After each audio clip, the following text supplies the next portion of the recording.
Hey! Oh my word, how's everybody doing? Thank you all for tuning in. As always, Andy here, Biohazard Declassified. Thank you for taking time to check out the stream today. I'll pull that in a bit closer actually.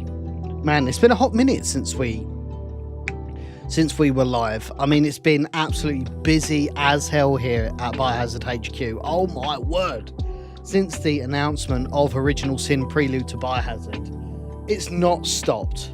I'm not even joking. It's been balls to the wall. Brandon's working hard. I'm working hard. The team are coming together. Everything's forming quite nicely. The stars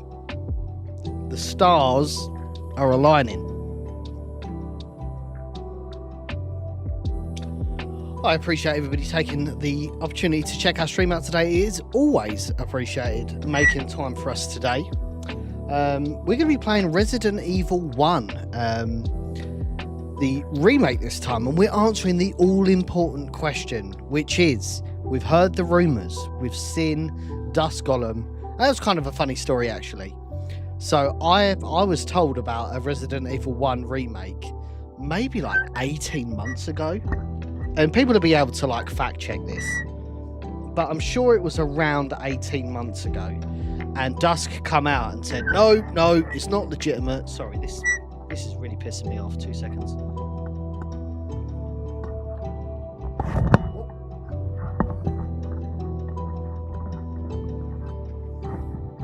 Sorry about that.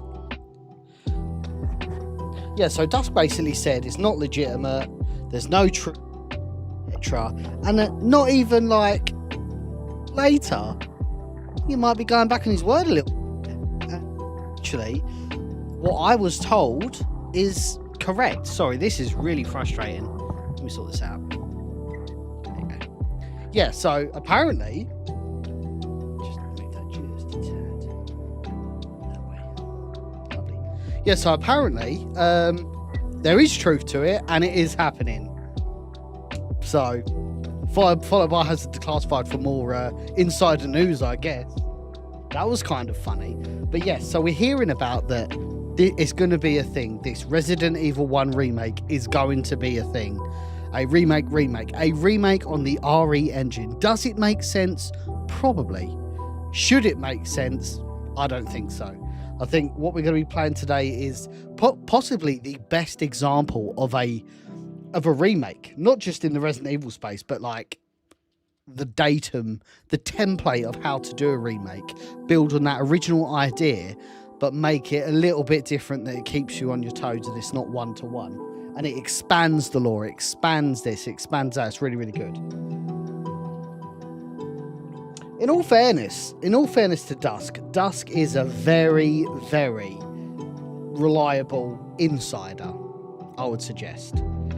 There's not been a lot of stuff that he's got wrong. He does say a lot of things. I was generally quite interested in why he done his best to debunk what I said about RE1 Remake that little time ago. But it kind of is what it is. Like, everyone hears different information at different times. Things change. Maybe it was fictitious at that time and now it's the thing. I just think it's convenient.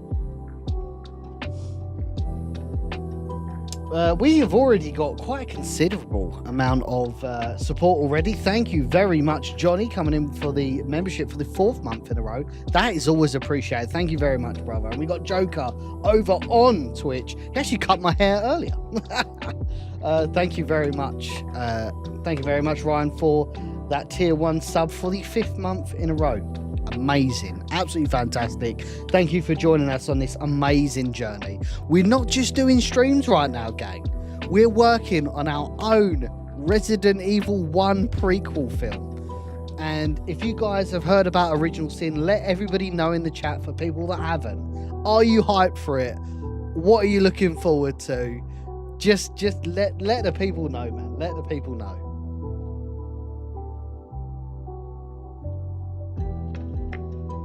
Scott the boy Dempsey, thank you. And we've got Damien, of course, Grimmins, thank you. Hypno Heron, appreciate you. Yeah, so we had our first 2 like cast reveals. It did take a bit of time because like signing on the dotted line, but yes, we have our first 2 cast members locked in already. I'm going to be announcing loads of stuff during the next week, some big roles as well. Assuming everybody signs up, of course. I don't want to put out an announcement if someone's not signed on the dotted line. But yes, some huge announcements next week if we can get that off the ground. But let's talk about it. So our first announcement was, of course, the wonderful Cosblade, who has seemingly portrayed Wesker on the cosplay circuit for, man, probably since RE5 has been out. That's how long I've known it for. But yeah, I wanted him to be in the Keeper's Diary, and we actually penned him in to be in the Keeper's Diary as Wesker, but unfortunately he couldn't make the dates work because he was doing a bit of a nationwide tour of the US. So he was actually on set, which was kind of hilarious. And like, there's a photograph of us on Twitter, like, you know, little cheeky selfie. And yeah, so he couldn't make it, and I was like, oh man, that's a right shame, because he's the right man for it. Now, he did voice Hunk in the Keeper's Diary, which I really appreciate. And yeah, obviously when we were kind of moving the pieces together for Original Sin, I mean, he was like, without question, it was like, can you do these dates? The role is yours to lose, basically. So very easy negotiation to work with, and he's doing a lot more than that. He's doing a lot of work behind the scenes, helping us with the costumes and all that sort of fun stuff. So really quite a hybrid role in helping us achieve our vision with Original Sin. And the big one, and oh my God, I could not believe how viral it went, but Mimi Does Cosplay, being announced as Rebecca Chambers. Mimi is an absolute one of one. She's done also. What's really cool about a project like this is, yes, we are using some cosplayers. We have gone on official casting agencies for certain roles, because we genuinely do need like and I'm not, obviously that's not a criticism on cosplayers that we're casting for the shoot, but there needs to be, for certain roles, there needs to be some real acting chops, some real emotive scenes, and we're not going to achieve that if we just throw someone in that looks like Barry, for example.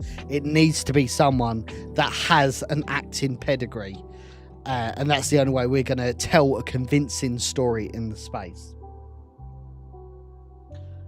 But yes, announcing Mimi was absolutely glorious, and Mimi also has done amazing things behind the scenes to help us in other avenues. So that's really the awesome thing about this project, is when we are dealing with other Resident Evil fans, they want to see this project succeed. It's not like just another production, and that's what we're going to get, unfortunately, with, if we go to casting websites, these people won't necessarily be Resident Evil fans or really care, and I totally appreciate that. It's just a role at the end of the day. But when we're working with people in the Resident Evil space, it only propels us, because they want to see this project come to light as much as I do.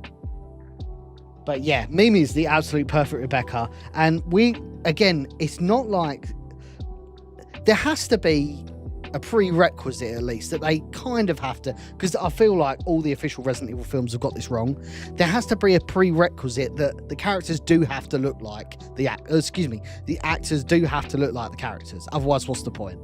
Like, they can't be so radically different that they're not recognizable, because Chris Redfield has a certain look, Jill Valentine has a certain look and mannerisms, etc. Defeats the object in casting. But at the same time, they need to have some form of acting pedigree, because you can't just look like the character, you have to be the character. The only way you can get out of doing stuff like that is what we did with Keeper's Diary. We hired some really talented cosplayers who had all the equipment for Hunk and the USS operative, but they were very limited on English. But it didn't matter, because I had a mask on, so it didn't really matter in the grand scheme of things. But yes, Mimi, I gave Mimi like a couple of lines, obviously, from the script, and there's some other bits that I wanted her to do, a separate scene, and she, like, man, talk about taking the ball and running with it, like, holy shit. no complaints at all. No complaints at all with Mimi. And I said to Brandon, like, we need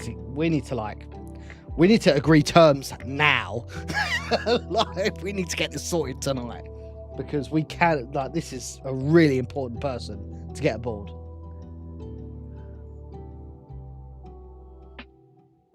Just going to catch up on chat quickly, one moment.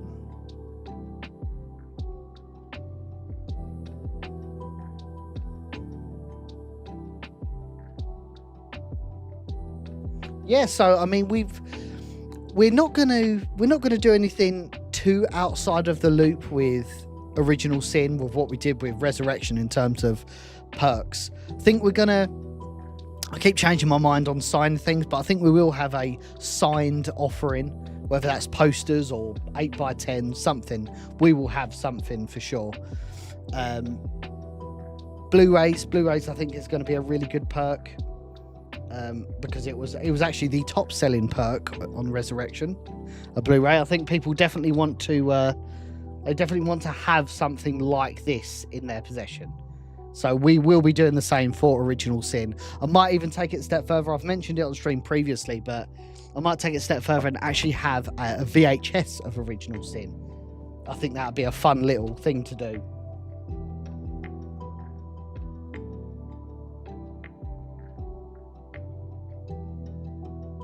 All locations been scouted and selected. What locations have been made? So the best thing you can do, Hypno Heron, is read Biohazard the beginning and what that story is.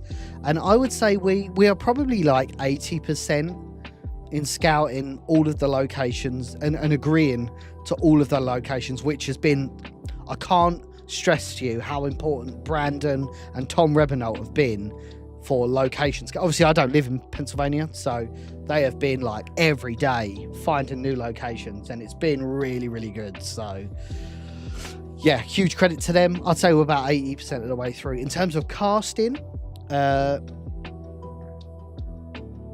want to talk about this? Yeah, fuck it, why not? Obviously, with Wesker's done. Wesker's in the bag. Rebecca's in the bag. Joseph Frost is in the bag. Forrest Speyer is in the bag. Subject to contracts. I need to issue contracts out to these two people. Billy Rabbitson. We've had a lot of interest across the board, and some applications are of course greater than others, but we've had quite a lot of interest in that. Brad Vickers, I feel like we're there. You might even be watching right now. But yes, we have a good idea on Brad. Joseph and Forrest are casted, subject to contract. Chris and Jill,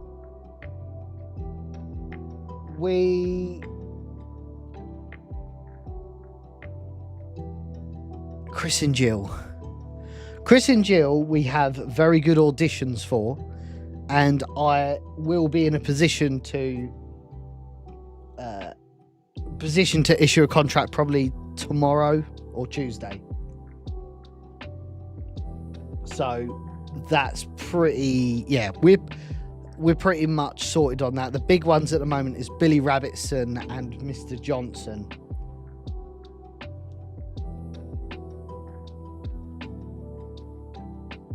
But I don't see us having a problem with those characters. We've had a lot of interest, and a lot of people are auditioning for it. We just haven't decided. We haven't like set a person just yet. But yeah, it's good.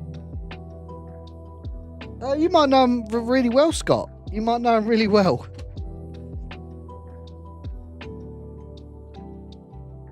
I appreciate that, Damien, and ultimately it's going to come to, we are going to put together a very strong crowdfund video. We're going to put together a very strong crowdfund campaign, and like anything, we're going to push it out to everyone on the market, and the market will decide if Original Sin is worth the effort in crowdfunding.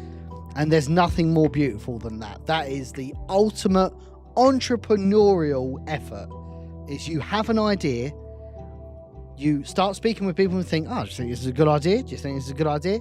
Generally, everyone's saying it is. We are now going to test that on the market. Now, we do have a demonstrated history of doing this before. Obviously, I did it with Keeper's Diary. And we did it with, and as a whole, we did it with Resurrection. Now, it was a much bigger scope. But I'm looking at this like, yes, we don't have the name value. Because obviously, the one thing we're not having is legacy cast in this. So, it's amazing in the fact that you don't have, you won't have that limitation on acting ability. And obviously that's not me being critical or rude or anything like that, but obviously, you know, some of these guys haven't acted in 30 years, and you know, stuff like that kind of takes time, so to speak. We won't have that limitation, but at the same time, we don't have that star power.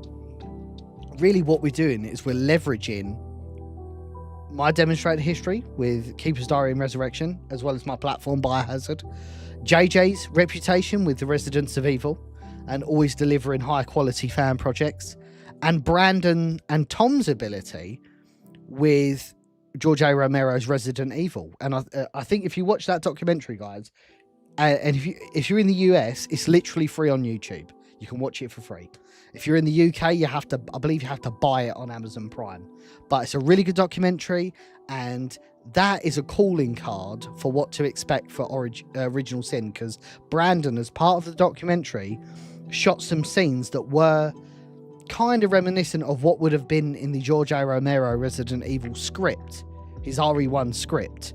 He went to like these lovely like mansion locations. So if you want an idea of what Original Sin's going to look like and feel like, watch that documentary, because that B-roll footage he uses in that is the calling card for Original Sin.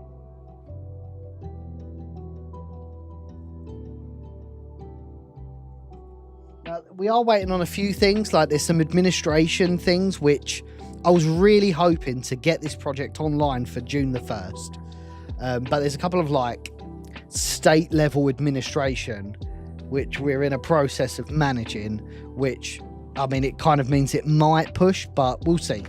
We'll see.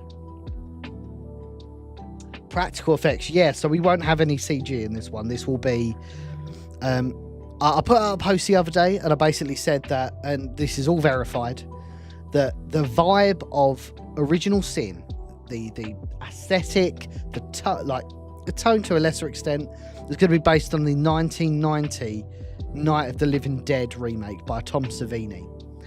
That's the overall presentation style we want to go for, with hints of like X-Files and Day of the Dead. It's going to be shot in Romero country by clearly fans of the Romero-esque way of guerrilla filmmaking.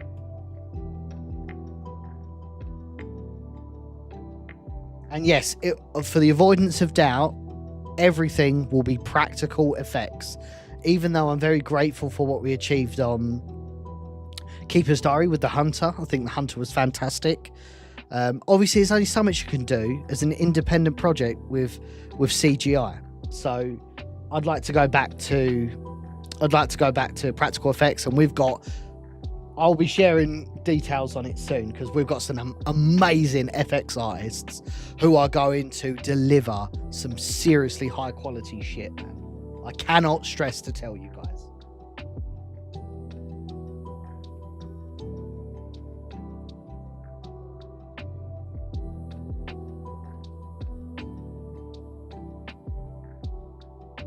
Yeah, that's what I'm trying to say, Vic. So when we did Resurrection, you got to appreciate they weren't necessarily actors. They just acted in a very, some of these people were pulled off a Tokyo street. And obviously we're very grateful for their input all that time ago. And, their likenesses were the basis of some of our favourite characters. That cannot be understated. But at the same time, that unfortunately does come with a dramatical ceiling when you want to produce like more. And that was the general, and this isn't me being super critical on Resurrection.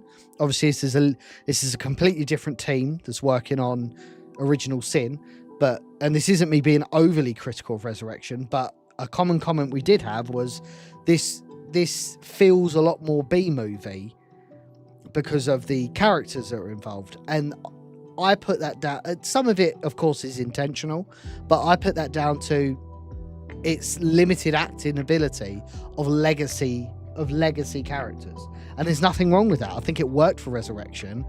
I just don't want to have that for Original Sin. I think this is going to be a very, kind of like what we're about to do with Resident Evil Remake. We're going to have a very serious, grounded Resident Evil feature-length film that we're making. And take that to the fucking bank. Take that to the fucking bank.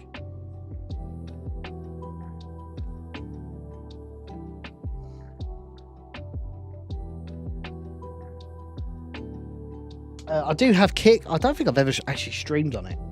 And if I have, it's not been like super recently.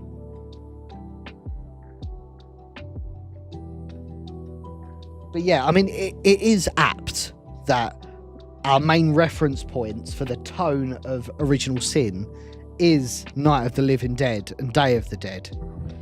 And that's by design. You know, Resident Evil was directly inspired by George A. Romero and the gang.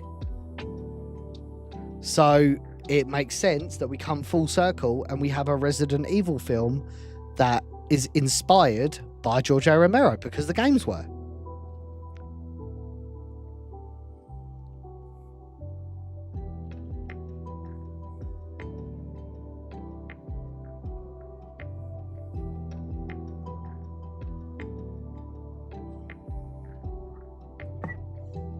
Yeah, having Brandon on board is really exciting. Not only is he an award-winning director, he you can just tell, like, some people have like aura about them, and you can like look at someone and see how they carry themselves to know if they know what they're doing.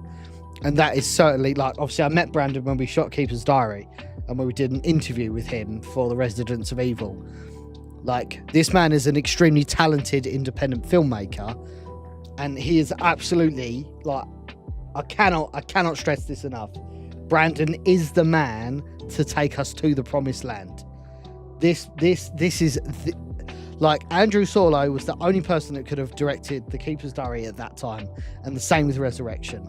Brandon is the only person that can do Original Sin. It is tailor fucking made for him, and I intend to set up an amazing crowdfund campaign which answers everyone's questions of what to expect and help him achieve his vision, just like I did with Andrew, just like we did with Beggy, with Resurrection and Keeper's Diary.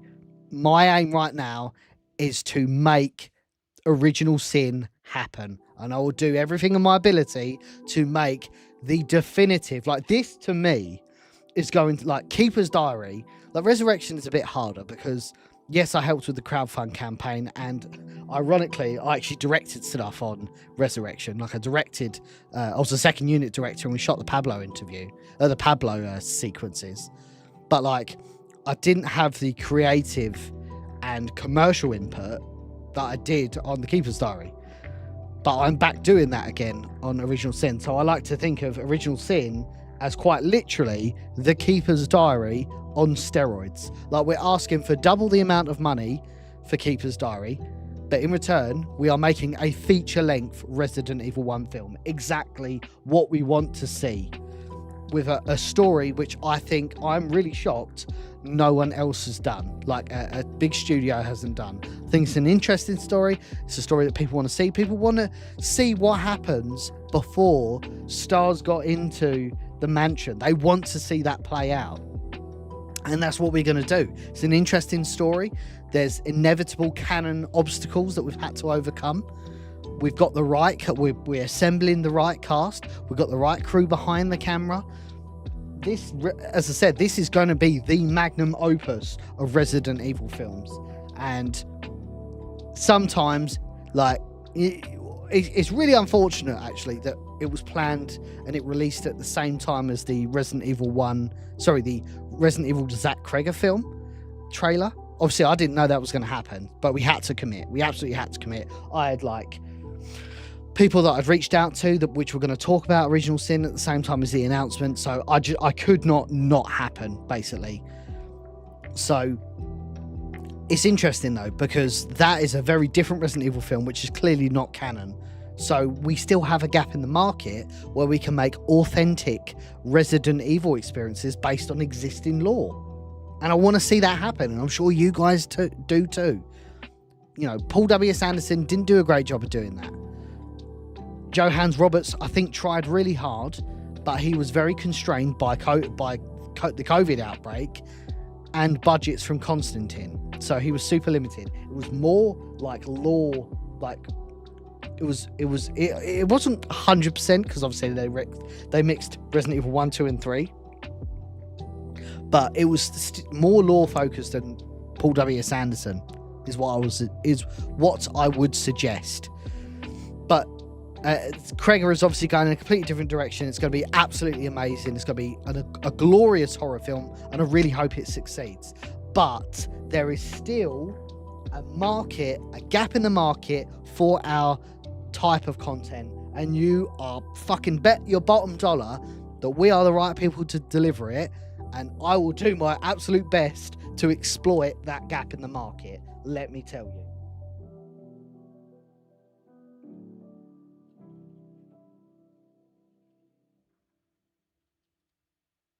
Hey, Director Smiley, how's it going? Great to have you in the chat, bro. So yes, we are going to be jumping in with Resident Evil 1, the remake. We're playing the PC version today because I was thinking of oh bollocks, shut the game on me. I was thinking about playing the PS5 version, but the door scenes just, you know, when you've been playing Resident Evil for as long as I have, like, the door scenes can get pretty painful, I'm not going to lie. So that looks like a very small screen. 2 seconds. Hey, Birdman. Sorry, I'm just going to sort this out. I think it's defaulted to 720p, so it's not going to look glorious. Door skip hacks on. Yeah, so the PC version's really good because you can like do mods and shit like that. And the most important one by a country mile is the door skip mod. I might have to remove this screen just a tad. That's not too far off. There we go. But this is interesting, right? So this to me is as I said earlier in the stream, this is like a very definitive way of looking at remakes, not just in the Resident Evil space, but it was remakes as a whole. Like, it's not a one-to-one remake. It takes what they achieved in that original formula, dials it up to 11, takes itself very fucking seriously, and delivers a really definitive experience of Resident Evil 1. That cannot be understated. So I'm just going to quickly load in here. Look at all this cleared data, gang. I can't remember what's what. As you can tell, I've played this game a lot. Let's go. Look at all these game modes. Invisible enemy. Oh, that's really fun to play, by the way. Invisible enemy. I really enjoyed that.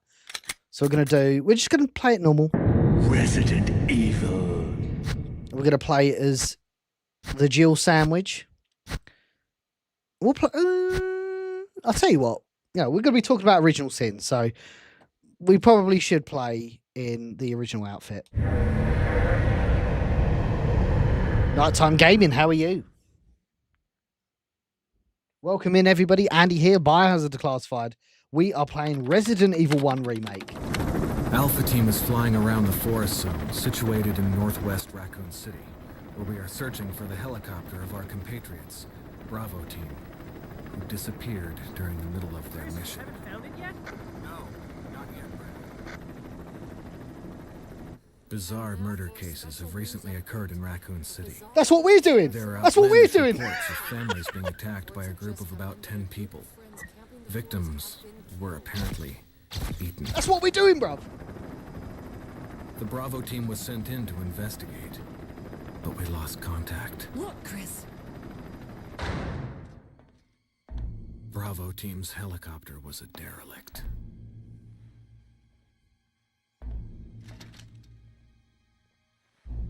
Save for the remaining body of Kevin.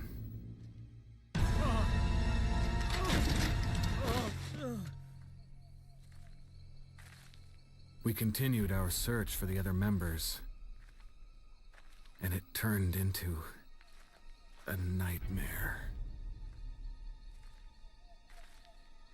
Hey, my master, how's it going? Great to have you in the chat. And I believe so.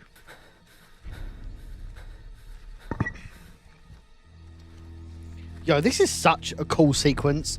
I really prefer this over the original because it's so serious.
This way. Chris, this way.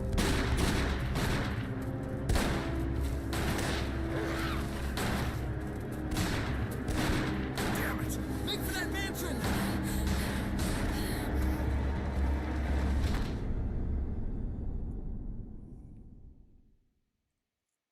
The only thing this didn't have is like the fucking, you know, dum dum dum Chris Redfield. There are only 3 S.T.A.R.S members left now.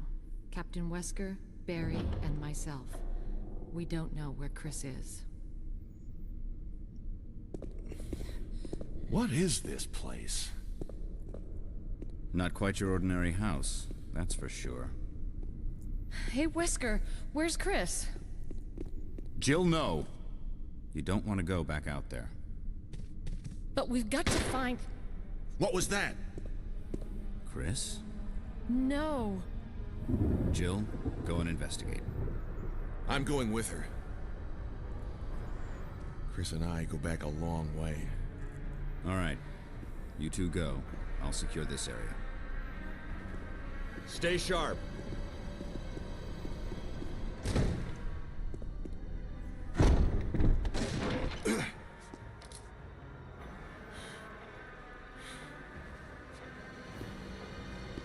A dining room.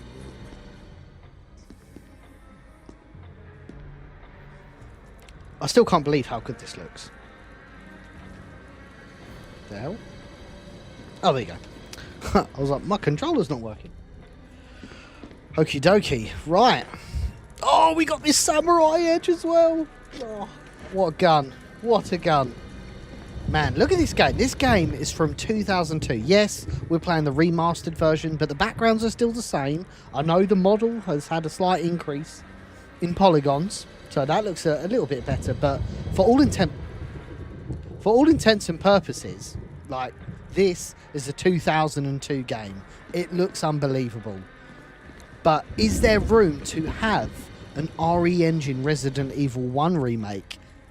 I think potentially. I think you'd better take a look at this. Hey, thank you for the first time chatter. Appreciate you making it over. Blood. Blood? Jill, This is the PC version. see if you can find any other clues. I'll be examining this. Oh, this is not Just hope Chris's it's not blood. Chris's. Again, it's so serious. I love it. Now, I would always recommend playing the PC version over the... because I know it's out on PS4, PS5, but that's locked to 30 FPS. You also can't skip the door scenes, which is really painful, especially if you've played it over and over. It's not too bad the first time round, but sometimes Sometimes you just want to blitz through it.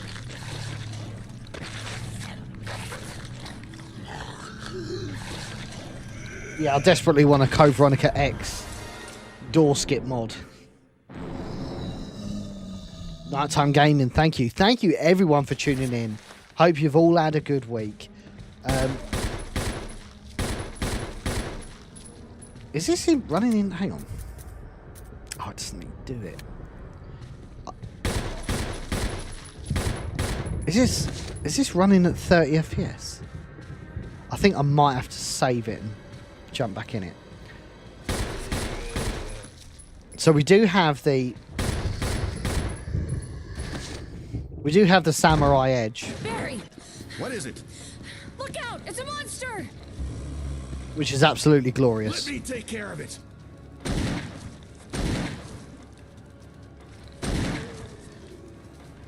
Hey, we got DCM in the chat.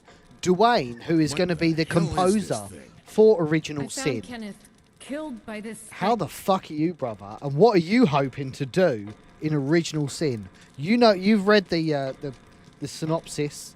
What are you hoping to put together for us? I do want to save it though. Let me just Sorry, I know I'm not really that fussed. I don't really save, to be honest, in RE1, but because it doesn't really go against you in any grading, I'm just going to save it and go back to the main menu. Because I don't think I'm running at... I don't think I'm running at 60 FPS, which is really annoying. Because the whole point of playing on... I didn't think I was. That's the whole point of running it.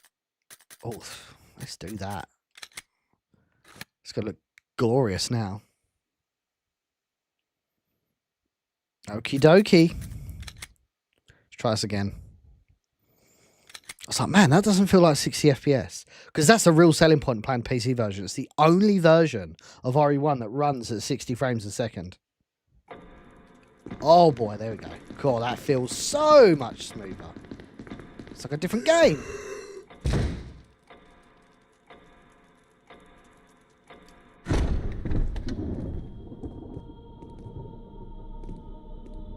Wesker! Jill, help me look for him. But let's not leave this hall. Good idea. Even like the music still takes notes from the original Resident Evil 1. But it just turns it up to 11. It sounds so good. Barry. Hey, look, Jill. No, nothing. What's going on around here? I can't figure it out. Same here. Chris and now Wesker. There's not much we can do. We can search for him separately. I'll investigate the dining room again. Okay then, I'll try the door on the other side. This mansion is gigantic. We could easily get lost. Let's start from the first floor. Okay. Oh, I almost forgot. It's a lockpick. You'd make better use of it.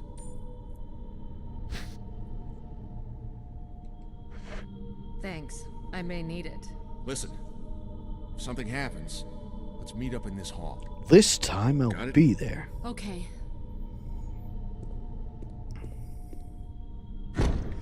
But yeah, just to give you, and I spoke to the majority of people in the chat, but if you've only just tuned in, just to give you a bit of a casting update.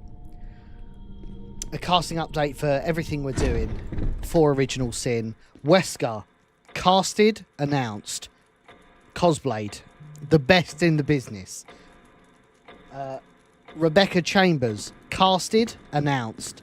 The best in the business. I'm not even joking, she's perfect. She is Rebecca. Oh my word. Where is this prick? Oh, he's here. Chris, Jill, currently negotiating. I have audition tapes, which are very good. And I'm looking forward to them signing on the dotted line and announcing it. Because you guys are going to be absolutely blown away. Joseph Frost, negotiated. Need to send him a contract. Forrest Speyer, Negotiated. Need to send him a contract. Oh, shit.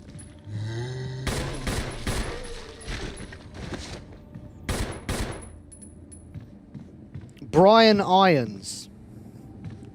We have discussions with a very esteemed member of the community to play Brian Irons.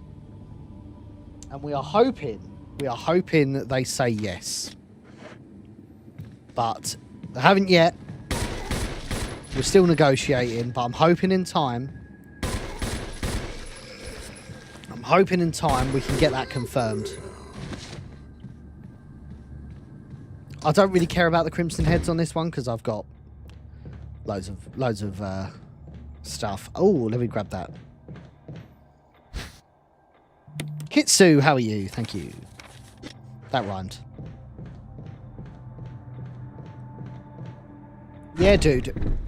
I don't really want to share Mimi's in audition, but it was so good, man. It was literally like, it was like looking at lost media of Rebecca Chambers. It was that good.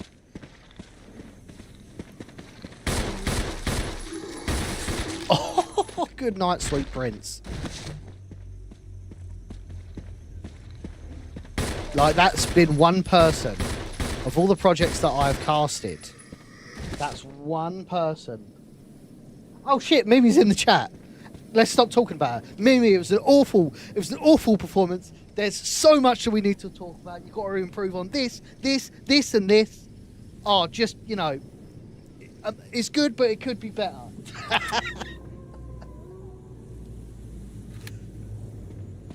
But yeah, that was one that like, because I'd reached out to Mimi before I told really like got the ball rolling with Brandon on a Rebecca Chambers. Because we have ideas, because Rebecca Chambers isn't actually featured a lot in Original Sin, in Biohazard at the beginning. So it was a case of like, yeah, let's expand it a little bit and play around with some conversations and do some additional things that are outside of the scope of that, but you can see that being logical in the lore.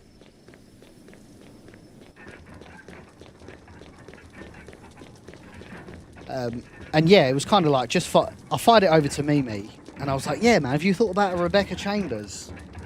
And I was like, well, I've reached out to a couple of people, and I hadn't even sent it to Brandon. I had it in my head like, that's it. Like we don't even need to put a casting call out. Like we have our lady, and it was the same with Mike as well with Wesker. It was just like we had someone in mind, and we just needed them to say yes and agree terms. But yes, Billy Rabbitson. Billy Rabbitson is obviously an original character to Biohazard at the beginning. And is quite, what the benefit of Billy Rabbitson is he's a bit of a clean canvas. We can really choose whoever we want to be Billy Rabbitson, as long as they fit a very minor personality profile, I guess. It's very open, which is nice. So this what's been quite good on this project. It's not like these are all established characters in the lore. Yes, obviously Rebecca Chambers, Chris Redfield, etc. But we've got Billy Rabbitson and Mr. Johnson, who are completely original characters. So, looking forward to seeing what you guys think about that. And that's one thing. Do you know what? I remember when we did Keeper's Diary, and it took forever to come out because we was going back and forward with post-production. It was absolutely insane. And I was like, man, are people going to like this? Am I going to put this out? Or are we going to put this out? And people are just going to like just destroy it, and then, because you know what Resident Evil fans can be like. We're all one of them. Look how we talk about the actual Resident Evil films by Paul W. Sanderson at the time, and Welcome to Raccoon City. Like, I know what people are like when it comes to Resident Evil, and I just thought, man, how are people gonna react to this? And I'm getting the same feeling with Original Sin, because I think, oh man, are people gonna like this? Are people gonna pick up what we're putting down? Are people gonna buy what we're selling? You know. I think people will. I do have a confidence which I didn't have on Keeper's Diary and Resurrection just because of the team that's involved. Obviously, I've done this 3 times. This will be my 3rd time I'm doing this. Brandon has his own accolades, and so does Tom. I'm very, very confident that you guys are really going to like what we're doing, basically. And when that crowdfund campaign goes live, like, I've reached out to a lot of people that donated a reasonable amount of money on Resurrection and Keeper's Diary, and I was like, this is the idea. This was way before we'd even announced it. I was like, this is the idea. This is the story we want to adapt. Would you initially be interested in a story like this in the space? And if so, would you consider contributing to the levels you did at Resurrection? And not one person that I've spoken to have said that they won't, which is unbelievable. Like, I'm talking 100% ratio. So that's really, and you know, there's no obligation to support the project. I appreciate, but just to hear that was really, really relieving for me. Is that, yes, we are on the right track. People do want to see this type of content, and I think what we're asking for is a figure that's, you know, 2.5 times less than Resurrection, double the amount we asked for Keeper's Diary, but you are getting a feature film. That's the main thing.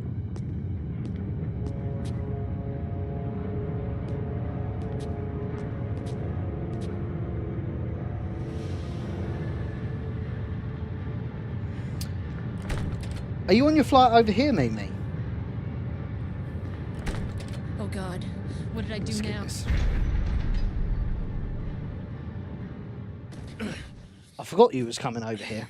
Yeah, because Comic-Con's soon, isn't it? Barry. That was a close one. A second late, you would have fit nicely into a sandwich. God, diabolical. Really? Thanks. But Barry, didn't you say you were going back to the dining room to find other clues? I'm glad and all, but why are you here? I just had something I wanted to check. Anyway, we should get back to searching for Wesker and Chris. Thanks, Barry. I owe you one. Don't mention it. Oh, flight to Europe, okay. That makes sense. Man, Europe's a beautiful place. Oh, I forgot we're playing on One Dangerous Zombie mode. Because he's here! Oh no, not Forrest.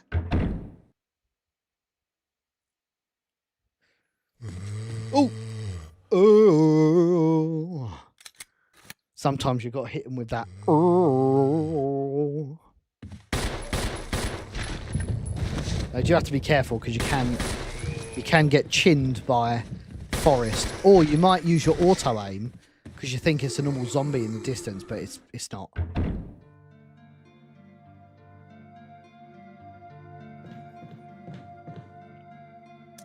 Yo, you can't. There's not many things I get right, but 2 things I do get right is the Resident Evil 2 zombie moan, and obviously Kendo from RE2, the original. They're like the 2 things that I can do in the space. That's it. I don't know, Steve. I don't think I could do Steve as well as I thought I could.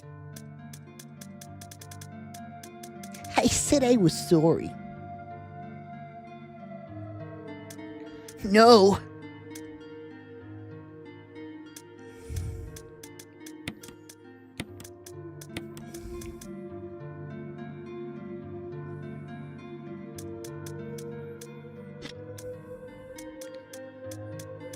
I can't! No! Dude, I can't wait for a Code Veronica remake. That's going to be outrageous.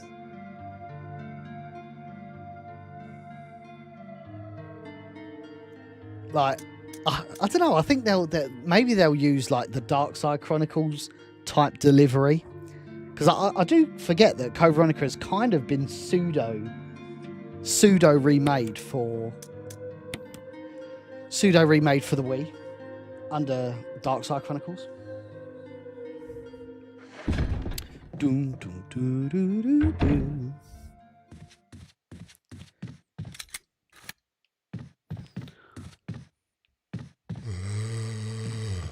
Yeah, that's the one thing I miss about RE2, the original. Oh, shit, I forgot there's 3 up here. 2 up here, excuse me. 3 in the room.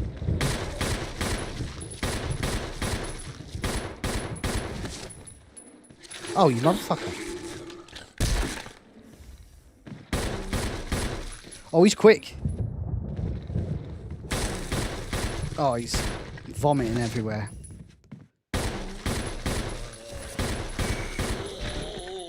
Yeah, I really wish they would have had, like, the OG Kendo. Like, I like the story arc they did with Kendo in RE2 Remake. But, you know, nothing beat the... By the time I noticed something was wrong, the entire city was infested with zombies. But don't you worry, girlie. You'll be safe in here.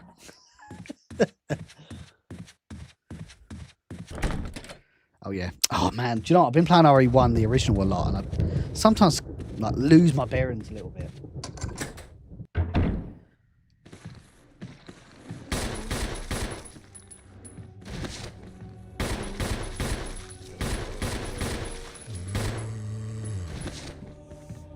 I'm keeping a close eye on things. Hold your fire!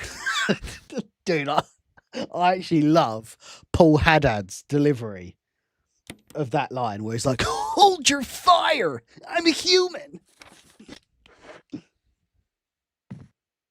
Dude, Kendo's cut, man. Holy shit, what an absolute fever dream that mod is. I thought you were one of them. Sorry about that, babe. I thought you were one of them. Hold on. I don't have a clue. By the time I noticed something was wrong, the entire city was infested with zombies.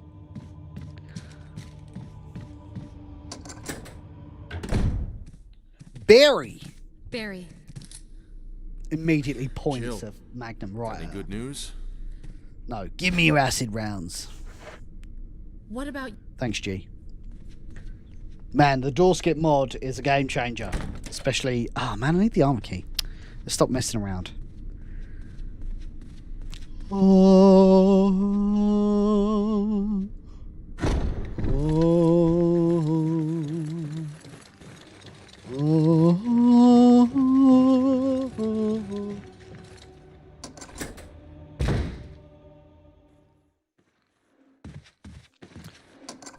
Oh, dude, Marvin's hilarious.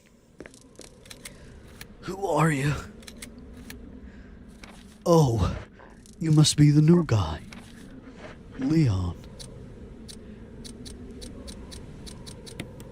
It looks like your party has been cancelled.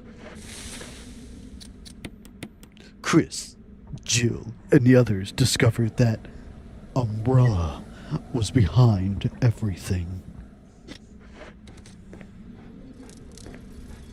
But no one believed them. After that, all this started to happen. Oh my word. Get off.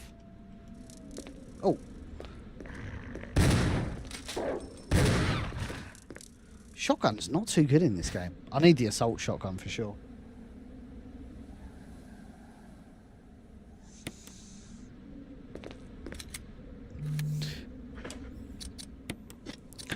Just go.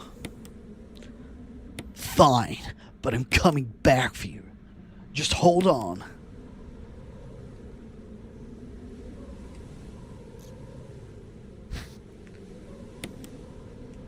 And of course, we cannot forget the OG Brian Irons, who just delivers some of the most memorable performances in Resident Evil.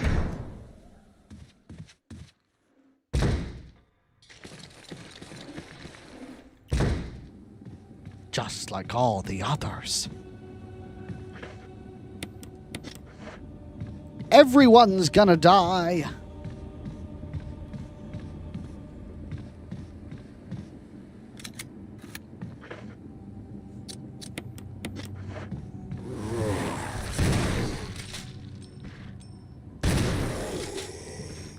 Damn. Yes. And to think, I like it how it's completely like irrelevant to what he's talking about. And he's like, and to think taxidermy used to be my hobby, but no longer.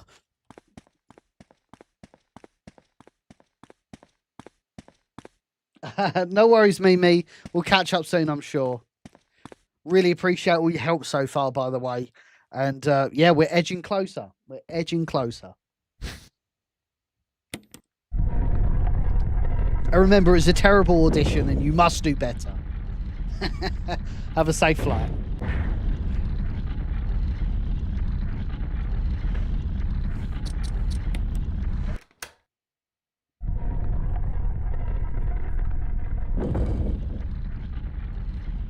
Not quite. Not quite.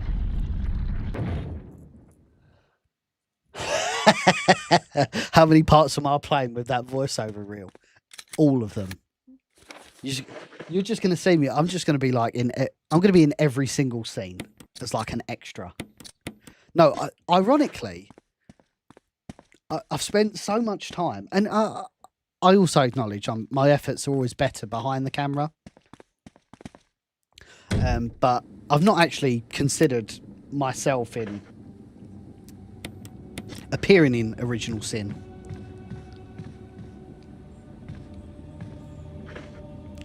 Like, I just want to make a decent Resident Evil movie.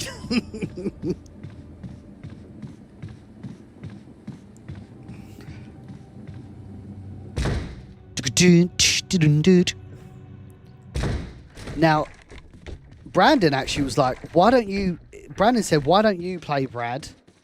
I was like, I can't do the accent, bruv. Like, yes, I can do some funny voices and stuff, but like, oh, sugar. Oh no, we gotta go. We need to go ASAP, Rocky. Oh, look, you can see him, he's coming.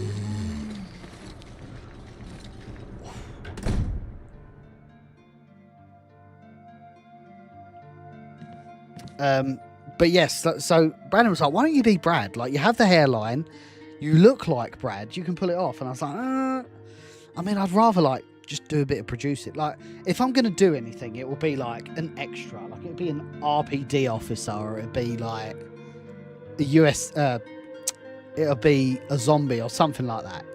It won't be like a main cast member, because I'm a big believer in not sniffing my own farts.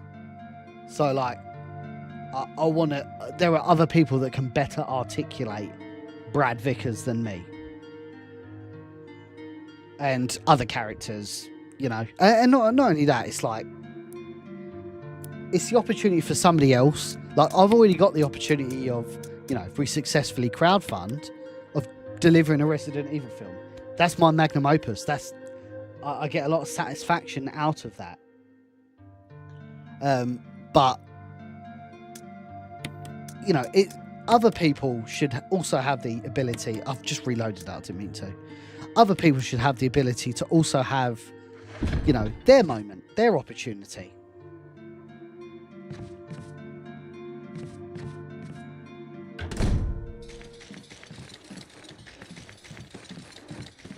Leave me alone. Leave me alone.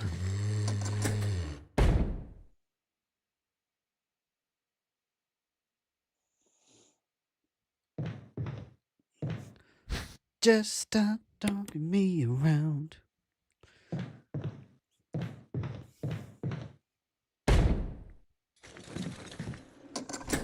I can't believe we remade this room for Keeper's Diary. That was a little bit different. Like, we had some different paint, different wallpaper, but dude, we actually made this hallway. That's crazy.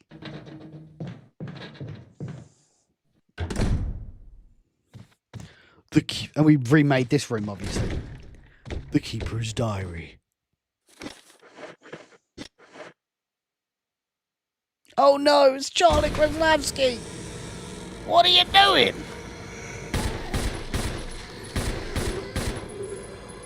Oh, I thought it was Shotgun Shells, but I just realised I was playing the remake.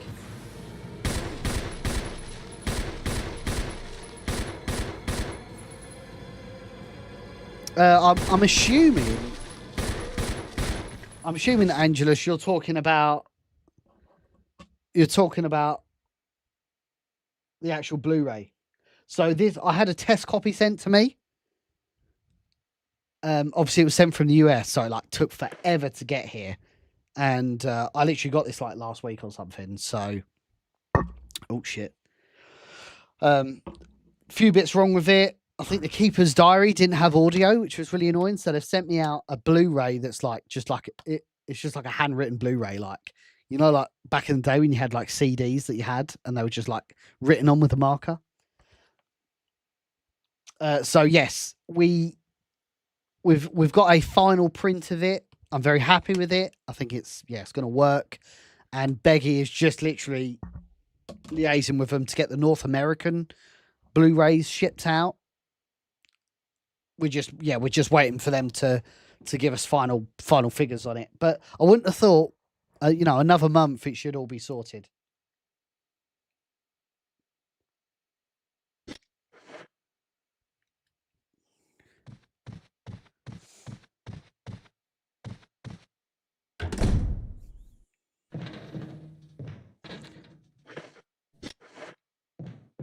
Oh yeah, I should have. I thought they said stun wanker, but it says stun walker. Oh no. Can't see.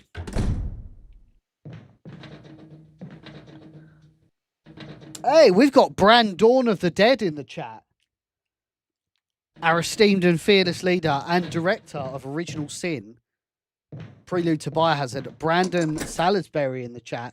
I say Salisbury because I'm from the UK, but I was watching JJ's video and he was like, Brandon Salisbury. So I feel like I may be the one getting it wrong. But Salisbury is a place in the UK, which is where your namesake comes from.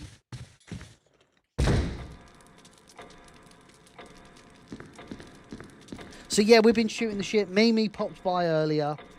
And she was kind of giving her thoughts about what's going on with Original Sin. Obviously, I've updated everybody as per our socials. So Wesker's, announced, contract signed, ready to go. Rebecca, contract signed, ready to go. We're taking auditions from everyone right now. We're very close on Chris and Jill. We're still auditioning for Billy Rabbitson, Barry Burton, and Mr. Johnson.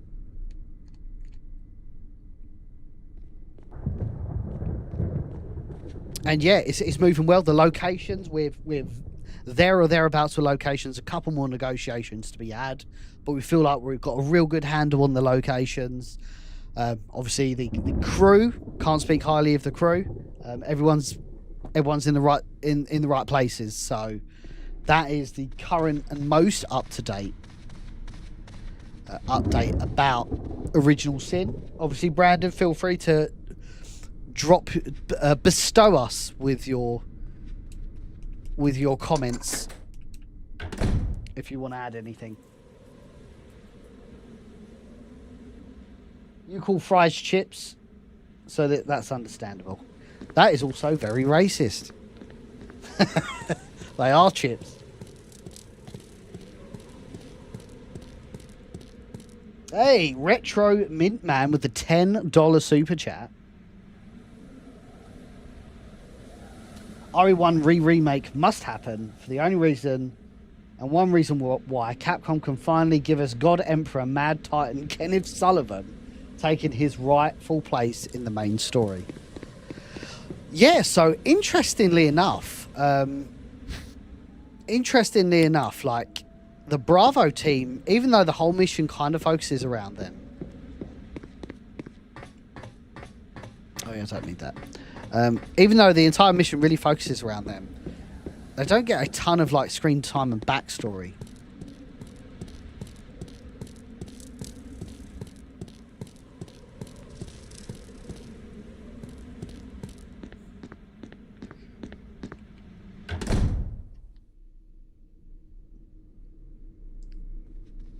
But yeah, kind of the topic of the stream outside of Original Sin updates is obviously the title of the stream, which is, of course, Resident Evil 1 Remake on the RE engine.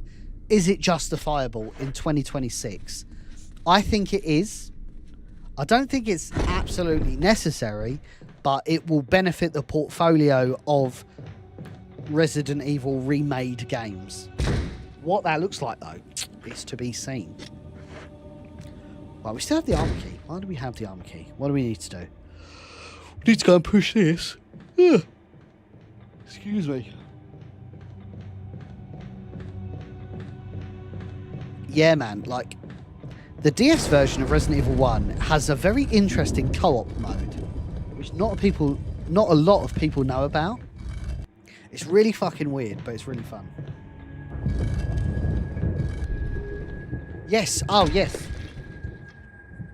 So, we spoke earlier in the stream about, is it going to be CGI? Is it going to be a lot of practical effects? And we made quite a big statement, really, of saying that our main influence was the 1990 Night of the Living Dead remake by Tom Savini as kind of our inspiration, etc. Also, to a lesser extent, Day of the Dead and X-Files. And one of the things we really want to focus on, of course, is practical effects rather than CGI. I really like how the hunter looked in Keeper's Diary. However, I would all day, every day, I would take an actual practical hunter over a CGI one, because there's just so many. Whenever there's CGI, there's risk, and that's what I want to really. That's what I really want to get away from. I don't think, like, CGI can be convincing, but nothing beats practical effects. Oh, excuse me. I have to shotgun that monster in a minute.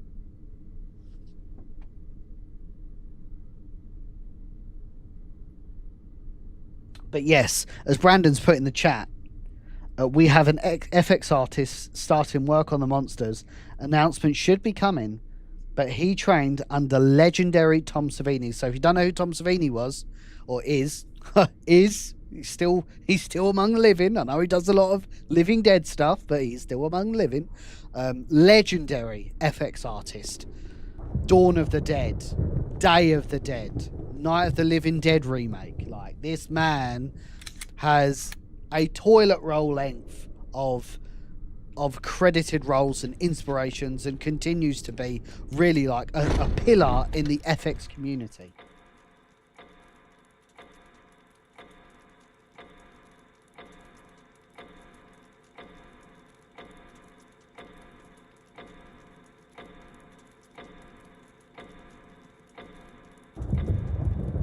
I like Keeper's Diary a lot because the set looked exactly like it did out the game.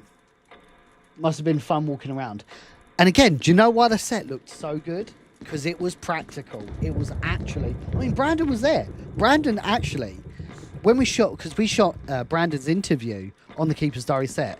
Brandon spent a lot of time helping us. Again, this just bestowing independent filmmaking knowledge on the rest of the team. Because you've got to think, like, not everybody in the team had, like, demonstrated history of independent filmmaking. So when you have a resource like Brandon on set, even though he was there just for an interview, he still got stuck in, and it was really, really wholesome to see. Let me just go and sort this out. And, like, he helped us build the lab. He had some really cool ideas to age things and make them look like awful, but it was all practical. The only thing that we did that was CGI in that hallway was we didn't build... I'll show you in a second. I'm literally in the hallway right now.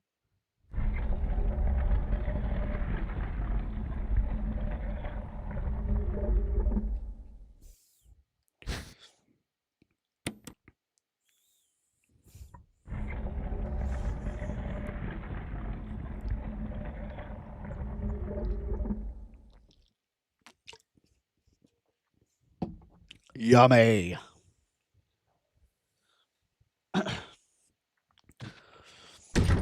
So yeah, the only thing that we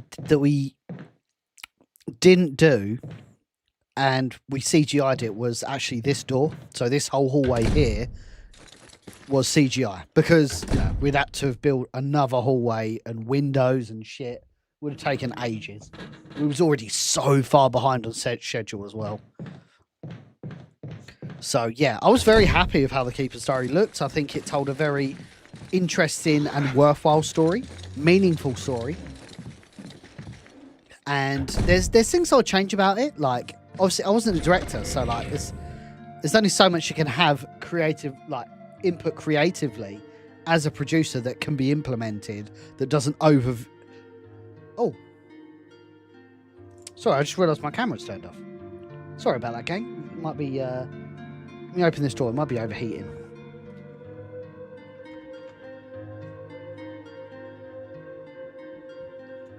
Sorry about that, gang. It gets quite hot in this room, so maybe that's why it's killed off. So yeah, what was I saying? Fuck. Lost my train of thought. The only reason why I noticed is because this was closed.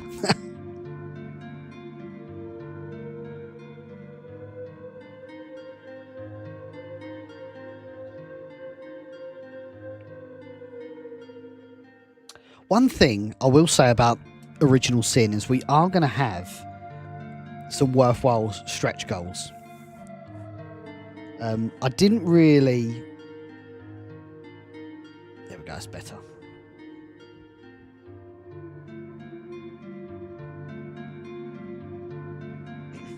I didn't really have stretch goals on Keeper's Diary because I wanted to deliver the project and not have like tons of promises, if that makes sense, because it was really the first time we'd done that at scale. Resurrection was a little bit different. We had like the screening and some post-credit sequences, but nothing that I would consider super risky. I'm not saying that the stretch goals we're going to do on Original Sin are risky, but they're really worthwhile. And when I put the campaign up, you guys are going to be really, really surprised. Like, there's some real good value content there that Brandon, I, and the rest of the team have conjured up, and I think you guys are really going to enjoy it. Like, supplementary content that isn't necessarily the main story of Original Sin. And the last one is amazing. Like, the last one is what you guys want to see, but it's the highest tier we have to hit.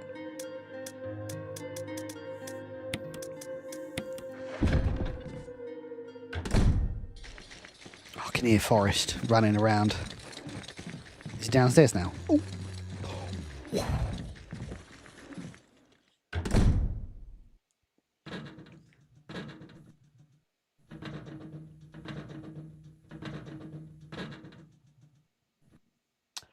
Well, I mean, to put it very simply, Damien, you're looking at the post-production people. The post-production people are people you already know. I mean, we are not doing anything. Like, the best part about practical, aside from the fact that it reduces risk, is you know exactly what the film's going to look like in camera. So it's prioritizing in-camera effects, and when you do that, you expedite the post-production process. So outside of, we might have some roto painting, I'm sure, but outside of that, everything is tickety-boo. Like, the post-production process is almost completely expedited,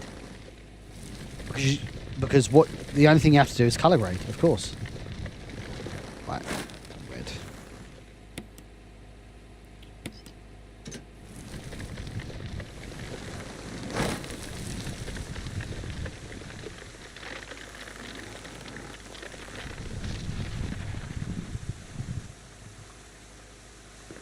So it was a monumental effort on Resurrection and Keeper's Diary because we had a ton of CGI effects, like the hunter, like the snake, tons of retouches and roto painting in Resurrection.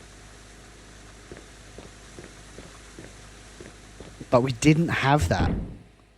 We didn't have that on And we won't have that on Original Sin. It's actually quite nice. You don't have to worry about that sort of thing. You know, I'm sure there'll be fairly extensive cuts and editing choices which we'll keep backtracking and going back on and agreeing on, disagreeing on. But overall,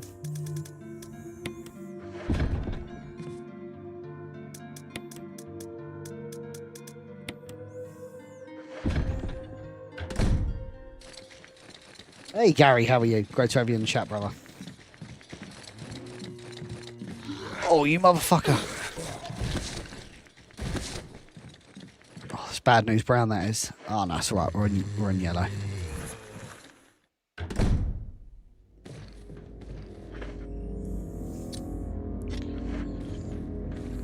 I need to get rid of this key. Hey, Seth, how are you? I don't think this is... 2 seconds. I just want to unlock this door. Oh no, it is Forest.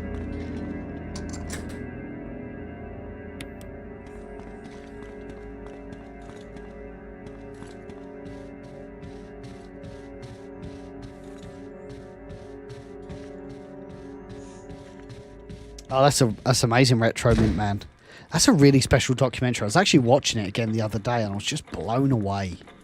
Absolutely blown away with what Brandon achieved with it. It's a very special documentary. And again, this is like a fact that some people have overlooked for Original Sin, is that Brandon, for all intents and purposes, is the only person in the Resident Evil community that has actually been granted a license to use the Resident Evil name in a film in the space, outside of obviously like Zach Kreger and Paul W.S. Anderson.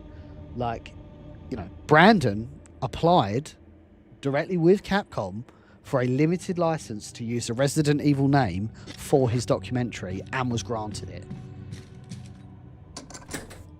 Like, by the way, that's fucking insane. Oh. Richard! What happened? You're wounded. This whole place is a killing zone. There are monsters. What did this to you? A big snake. And it had to be poisonous. Poisonous? Richard, hold on. Bring me serum. I saw some, but didn't bring any. I'll go and get it, okay? You're gonna make it. Thanks.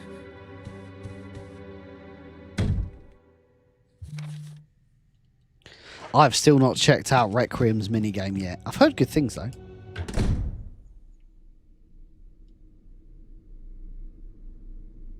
It does need a mercenary mode though, doesn't it?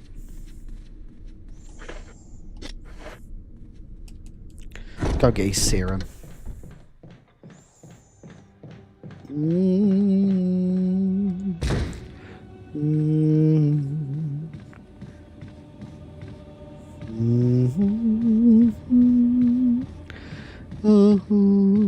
Oh, it's the other way round. City sausage.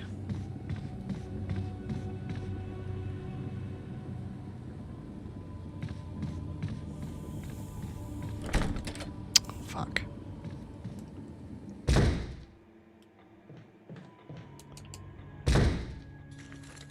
Oh boy. Whoa! Ho-ho! We gotta go. Oh. Oh, shit.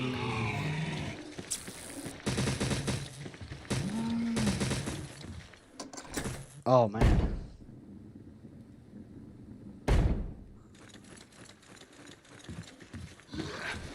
Oh, my word.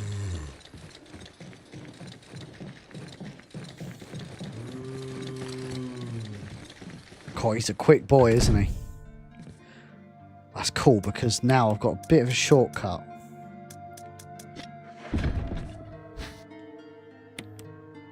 This whole place is a killing zone.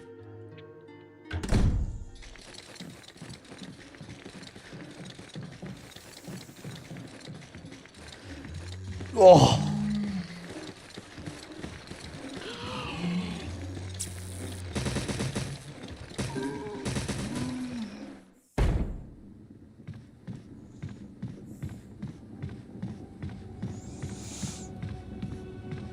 So I did burn 2 of those things, which I really didn't want to do, but kind of is what it is.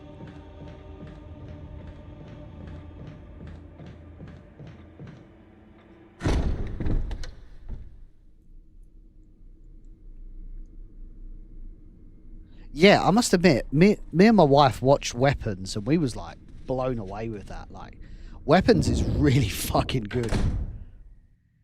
Like, I think people are giving Zach a little bit of a hard time. It's not really fair. Like, he's really talented. Yeah, is he going to make a canonical Resident Evil film? Probably not. Is it going to be amazing? Yes. It's going to be epic. Here, Richard. I'm gonna give you a shot. Hang Bro, in his there. arm is disgusting in this. Jill, here's my radio. Take it. I'm...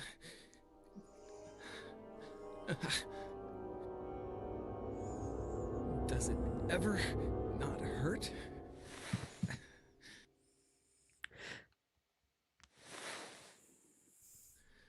Look at the state of his arm, dude. I'm okay. The others...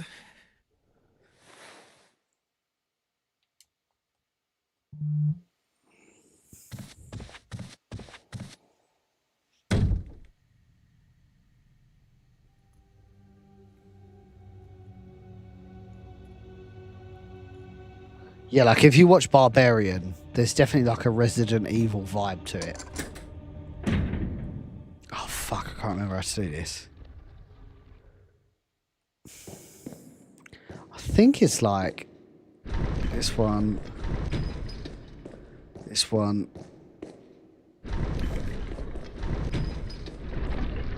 Oh shit. That's not that. Might be the other way. I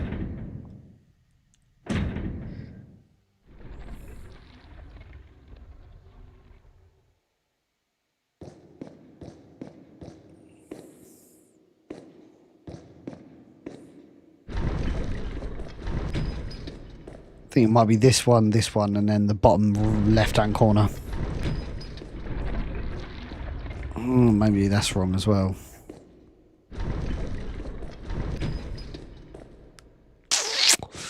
No. They're meant to all go back at the same time.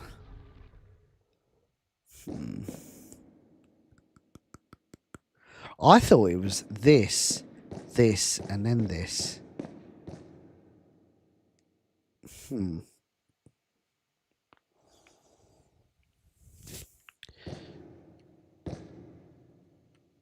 Hang on. That.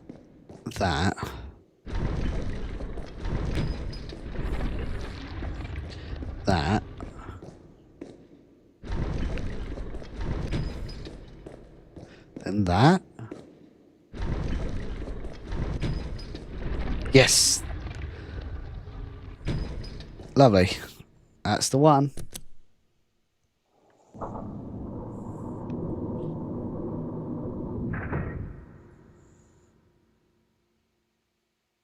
Yeah, so we have been talking with Joe White. Man, really talented guy, and hopefully we'll get the chance to work on something together.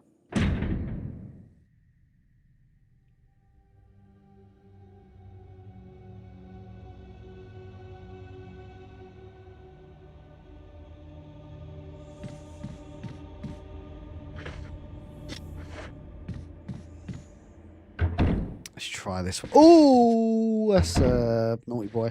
Oh, there's another naughty boy there as well. Jeez. That's not good, is it? That's not good. Ah, lighter. It was there. Interesting. Thought it was out here. At least there's only one of them.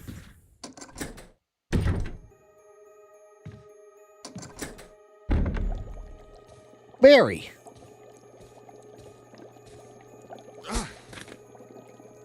Jill. Barry, I didn't mean to get you that excited. Right. Anyway, you should read this.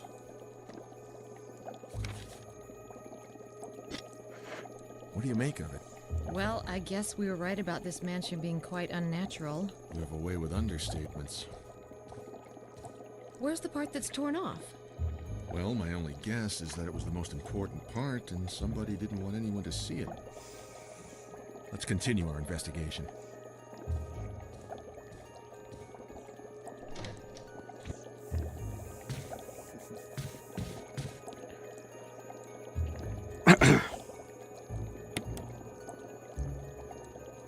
This just has such an unmatched atmosphere.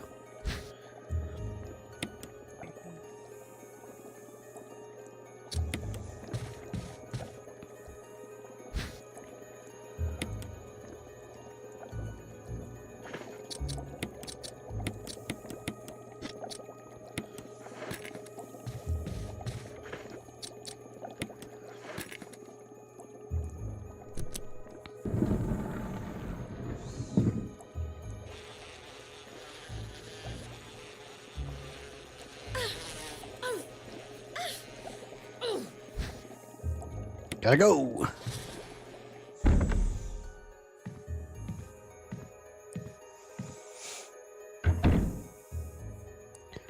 Can't remember what was in here. Might be.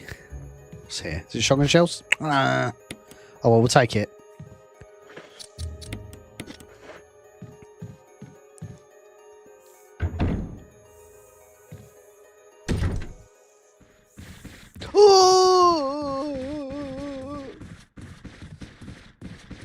Leave me alone.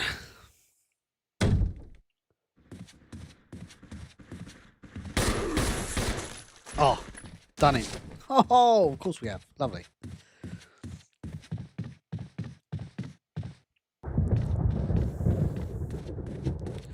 Ooh, that's bad news. Starting to build some serious firepower though.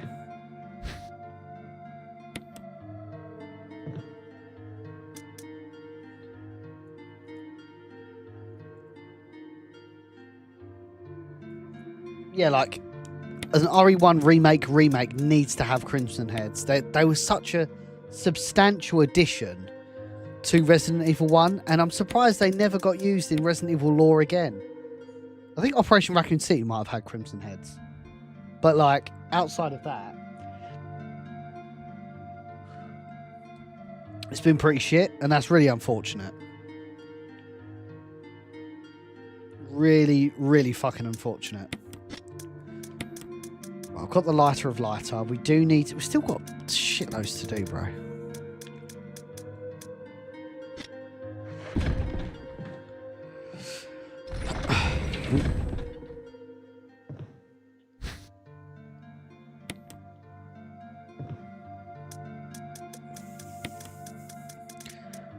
I'm more annoyed that they kind of retcon Crimson Heads because they're like, oh, it's a very specific type of T-virus in the mansion that doesn't appear anywhere else. It's a very specific strain. That's just such a lazy way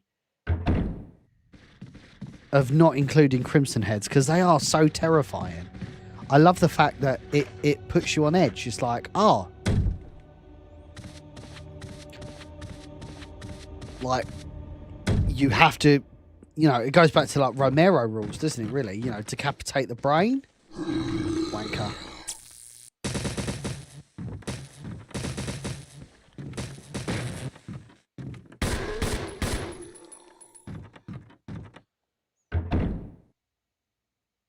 I don't think I've streamed Operation Raccoon City ever. I think that's one game that I haven't.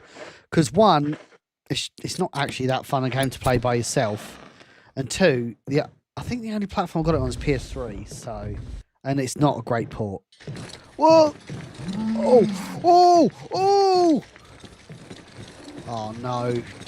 Oh, Forest! Forest! Let's go. That's very unfortunate. Get off. Move, move, move. That's fine. I mean, there is herbs in this next room, so I'm not too worried. It's just annoying.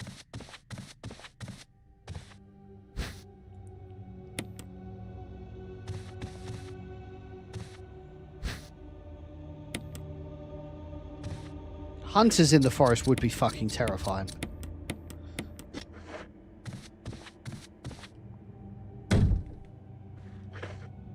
That's a great point. Like, what if a hunter escapes into the Arklay Mountains? Because, like, yes, dogs do damage, but, like, imagine, like, as you said, you're hiking and then some hunter just fucking decapitates you. Like, I would love to shoot a lab sequence from RE1. I've not planned to do this for Original Sin or anything, but I'd love to shoot a lab sequence in RE1 where they're, like, testing the T-virus, or that they're analysing like a crimson head that's tied to a table, and he breaks free and like slashes someone in the throat, and they're like, you know, fucking die, and then someone else is running for the alarm, and he like stabs straight through their chest, and it's like, man, that'd be sick. Oh, it's a naughty boy in here as well.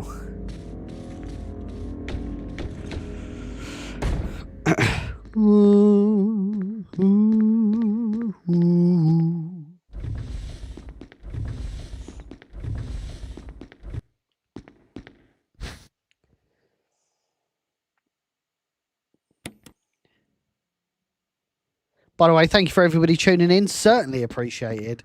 We are playing Resident Evil 1. The remake. We're talking about the potential of a RE Engine remake of Resident Evil 1. What does that look like? Would you like to see it? And we're talking about Original Sin, Prelude to Biohazard, which is my upcoming fan project, which is a prequel. A prequel to Resident Evil 1. So if you've got any questions about both of those projects, let us know. No questions off the table. One thing I've been very clear with everybody, that includes the people like on our team, our production team, is that, you know, we have to be transparent on everything, because if we're not transparent, people won't have faith in our project. So if you've got any questions, no matter how hard the question is, I'm more than happy to answer it to the best of my ability. Hey, Floofmaster, how are you?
There we go.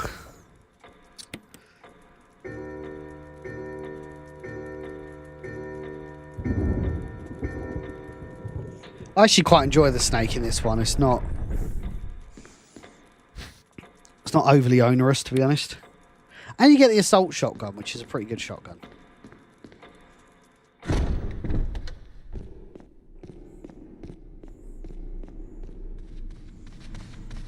Also, I didn't used to like it, but I do like the workaround they did for making this game 16:9. How it, like, the screen like pans up and down. Oh, we need to get in this room.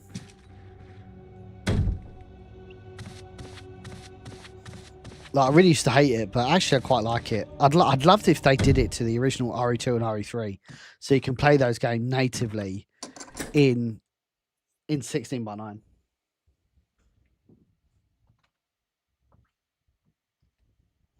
A bit of fresh air in.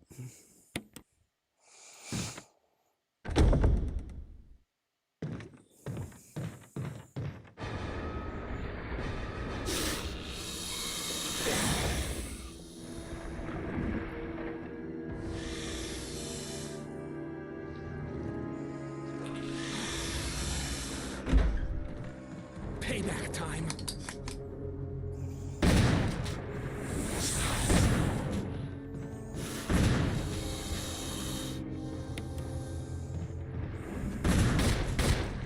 Oh shit!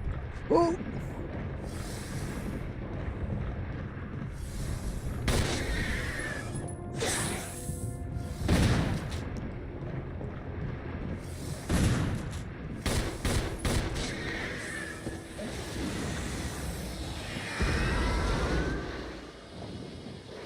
Thanks. I've already done the serum for Richard.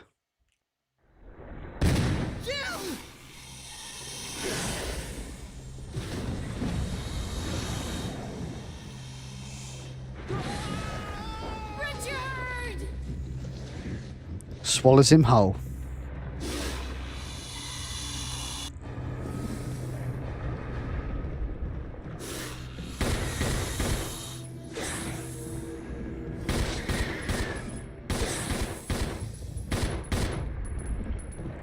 Gotta go.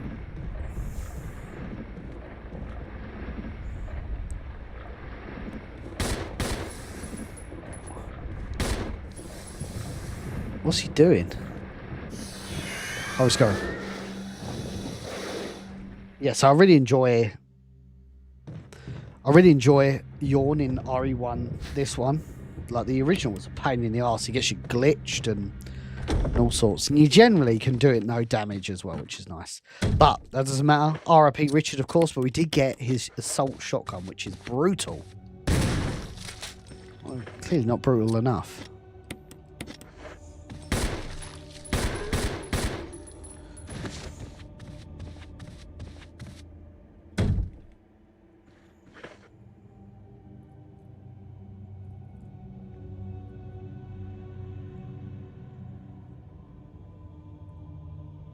As Hollywood has failed to give us a source material RE movie, and the closest was Resident Evil Raccoon City, which wasn't great, because you are the RE wiki in human form for a project. Why not take part of a game and live action it?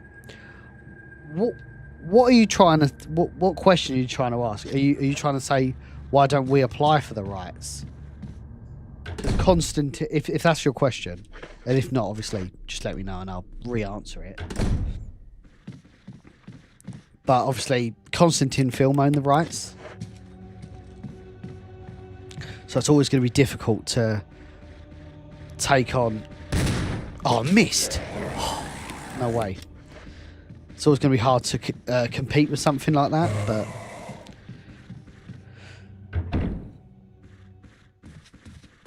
I like the idea... Is there another one? I like the idea of, like, doing the projects we do now, because we get, like... Because, for example, say in an ideal world, we pitch Original Sin to Constantine, and they're like, yeah, we really like it. However, they then send us over a boatload of changes. Like, I don't want to operate a project like that, and obviously, I know that's not a real world view to have. I can't, obviously, you know, someone's giving you 10 million or 20, 30 million dollars to do a film. Like, you just got to fucking have to... You just have to suck it up and not be a bitch, you know, and do as you're told. And that's fundamentally what happens with Resident Evil, is people, for better or for worse, they have to appeal to the casual audience to get their return on investment.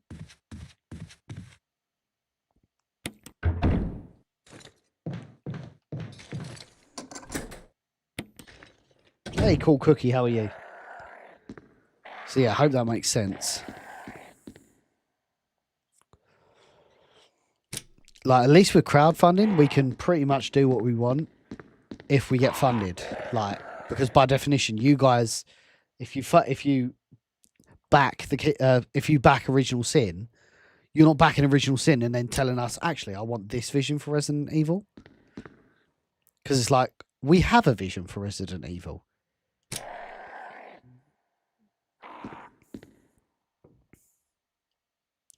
So bracelet is orange.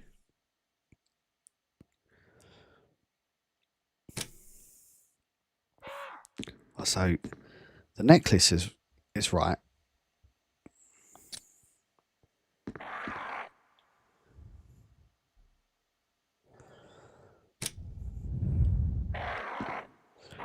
Green. I always get this wrong. There you go. And then this one.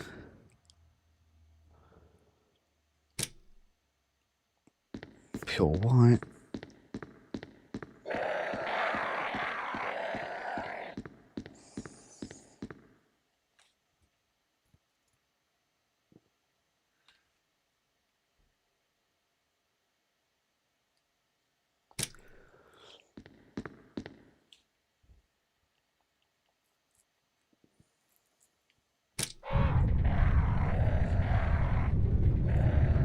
I appreciate it, Fluffmaster, but I'm sure Paul W.S. Anderson and Johannes Roberts had exactly the same mindset you did and mindset we did. But, you know, the best part, as I said, the best part of what we can do, and yes, I appreciate what we're going to ask for, is a reasonable amount of money. Not necessarily in the independent film space, but it's a reasonable amount of money to ask from the everyman. And I'm very cognizant of that.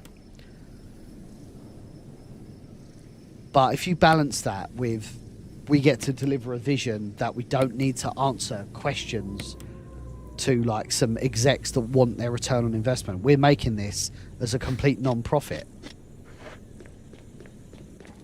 We're not going to sell it. We haven't got a, we're not investing 100 grand in to make a return on investment on it. Like, you guys are, we're quite literally putting our idea out there. We have this idea of what we believe Resident Evil to be. If you guys support that vision, then let's make it happen. If you don't, then we'll get punished, you know. And quite simply, we let the market decide. It's not for us to decide what Resident Evil is, and if people find it interesting, it's the market's decision.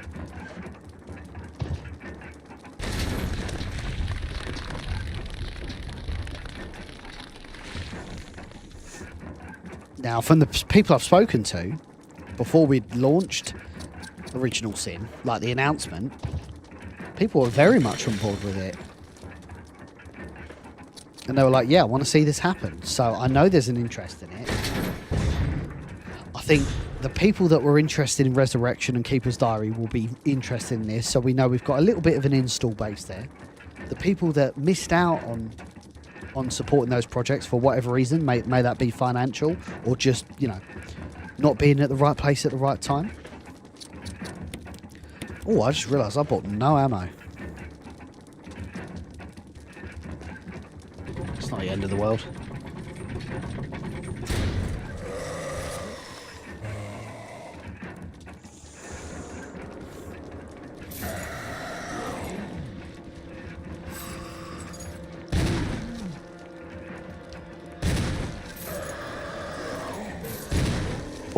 Oh.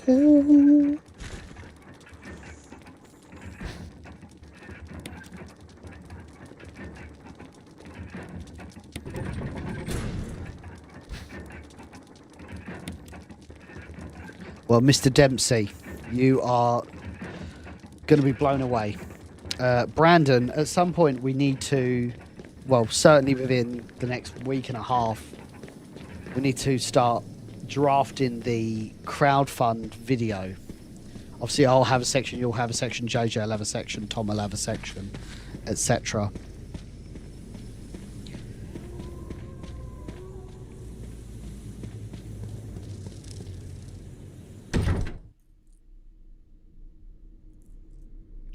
That's great stuff, Fluffmaster. Yeah, I appreciate that, man. Like that was like, the thing is, you don't know. You never know how someone's going to react to a piece of content until you push it out there. And I'm very content with what we did on Keeper's Diary. I think there's, like with any project, there's certainly things that if I went back in time, I'd like to have done better. But as a certainly towards the end, I think my main gripe with Keeper's Diary is there wasn't enough drama at the end when the zombie comes out of the closet. To me, that's like a really important point, which I wish we would have capitalised on. But, you know, I was a producer on the project. Or, you know, as much as I can have creative input, I'm not the creative input, you know. It's not my way or the highway, so to speak. So, out of everything, that's like a really important thing I wanted to include, just a little bit more drama. But here's what it is. I'm still happy with how everything looked.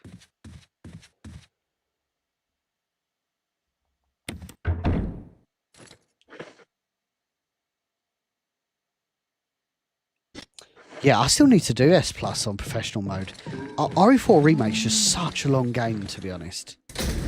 Can be a little bit annoying.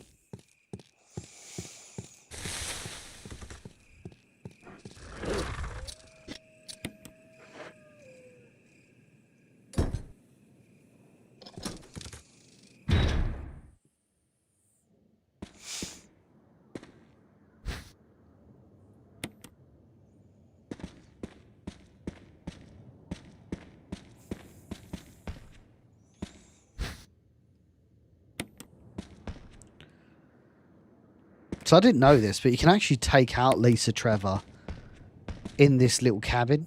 Dude, this was amazing, by the way. I remember the first time I came out here, and I was like, this is really fucking cool. Like, this is like a whole area of the Spencer Mansion I just never knew. Still doesn't have the dog pens for the Keeper's Diary, though.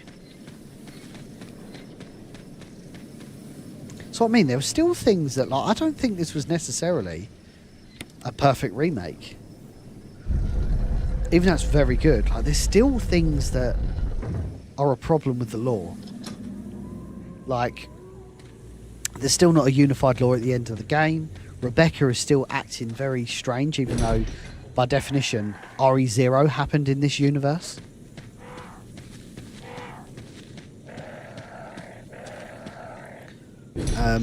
And some other minor things which they had the opportunity of fixing but didn't. When are you aiming to release Original Sin? It's very hard to tell at the moment, but we intend to shoot it around September, October.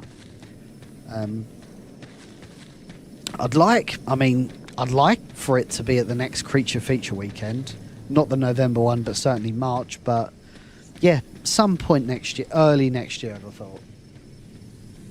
Maybe end of Q1, early Q2. Excuse me, big yawn. Excuse me. See, this room doesn't look good. Like, some of the pre-rendered backgrounds now, the issue they had with when they remastered this game is they didn't have some of the original assets. They literally reverse engineered the GameCube version. So some of these backgrounds look fucking horrible, but some of them look really good. I don't think they had this issue with Resident Evil 0. I think they had, with Resident Evil 0, they had that core base, if that makes sense.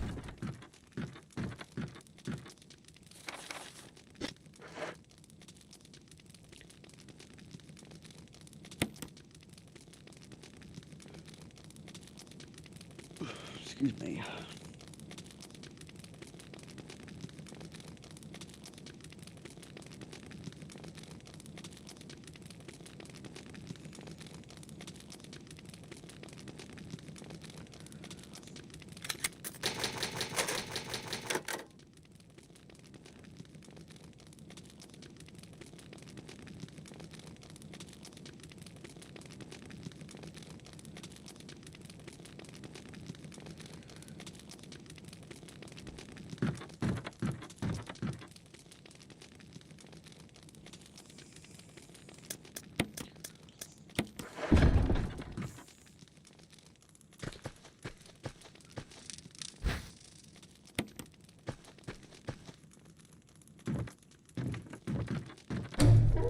Oh boy.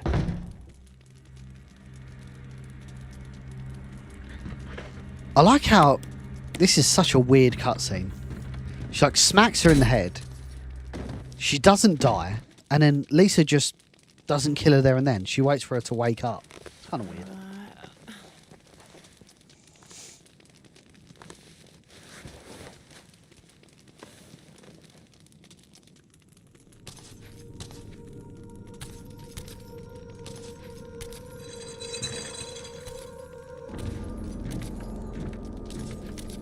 So you can, yeah, you can actually take her out here.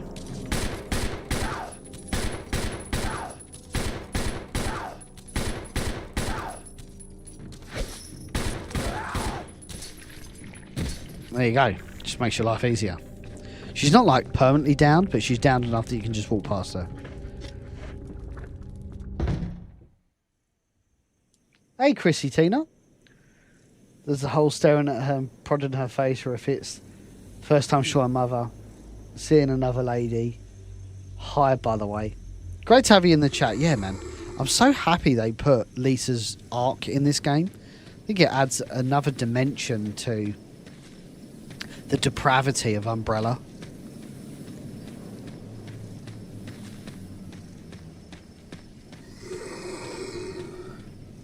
Like, and that's one thing I think Resident Evil's been really good at doing is, as much as you're encountering enemies, I forgot to get the fucking Magnum again. As much as you're encountering these enemies,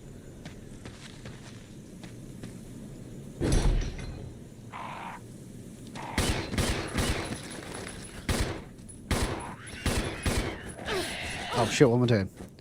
Like, they are ultimately victims of Umbrella, which I think is really cool.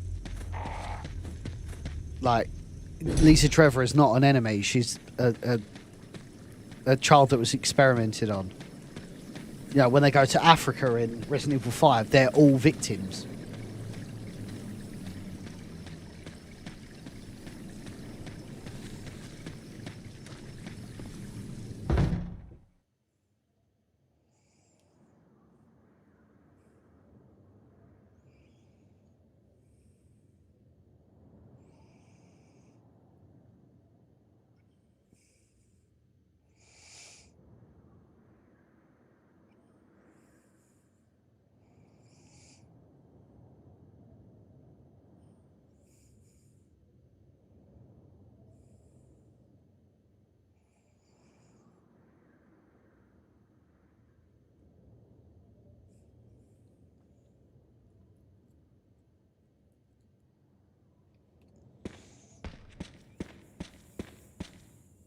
Yeah, like, I don't think in Requiem you really get a set. They really fully explain that, actually. It's that, like, you go into Victor's little experiment room. Like, where's like, the police and that reporting on, like, all these missing people that are clearly, like, being experimented on by Victor in the local area? That's kind of weird. Like, surely there was, like, hundreds of people in that underground lab.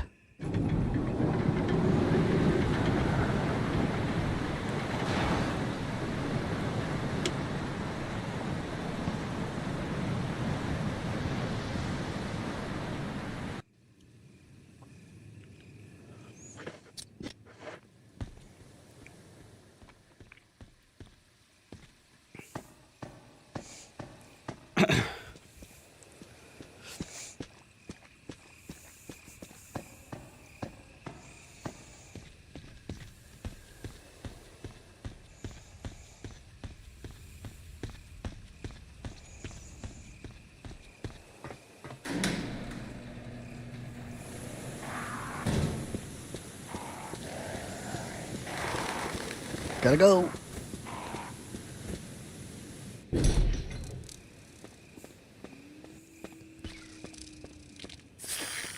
Snakes. Snake. Snake!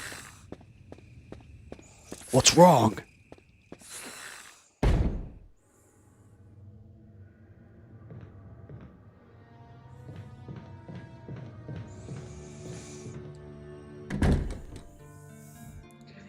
Do-do-do-do-do, do-do-do-do-do. Mhm. Do-do-do-do-do.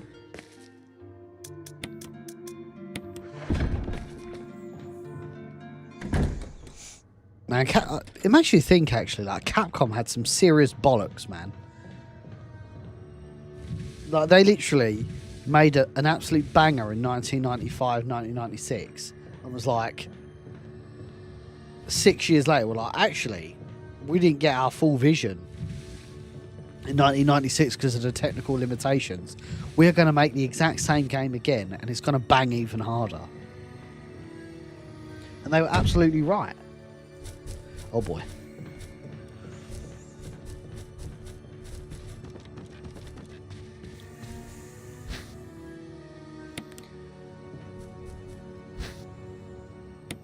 Bandage with blood. Hope this is not Chris's blood. Have you ever played House of the Dead before? Yeah, very familiar with House of the Dead. Is it 4, 5, 6? I can't remember. Or 3, 4, 5.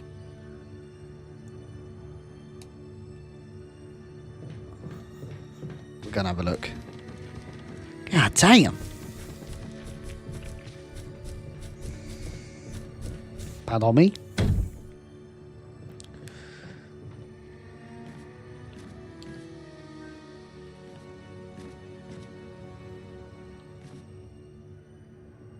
Yeah, House of the Dead's really special. House of the Dead.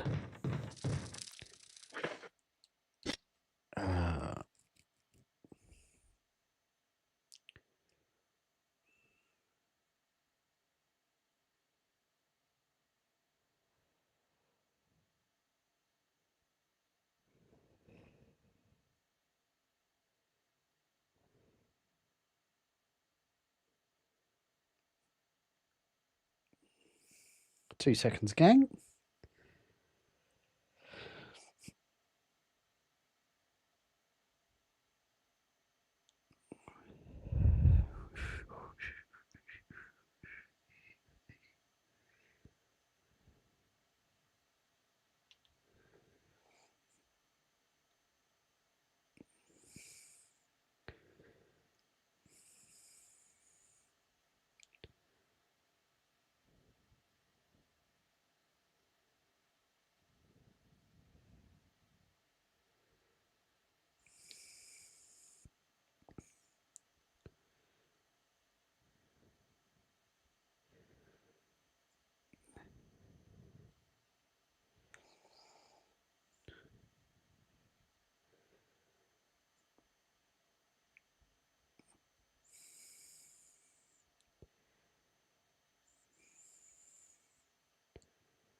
Outbreak's going to be challenging. I don't think we'll get the traditional Resident Evil Outbreak, but maybe we get... No, that wasn't part of our deal. But it's not necessary to destroy S.T.A.R.S.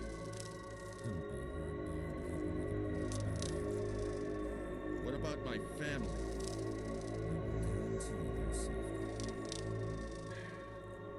If I play my cards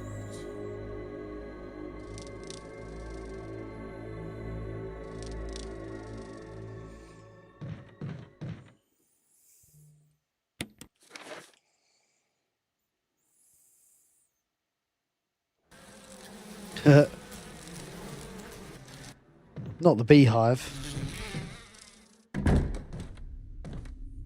Jill.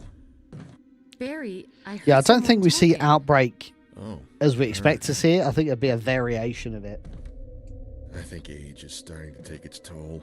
Talking to myself is becoming a bad habit. Really, Talking to Chrissy? yourself? You Who is alright? that? What's gotten into you?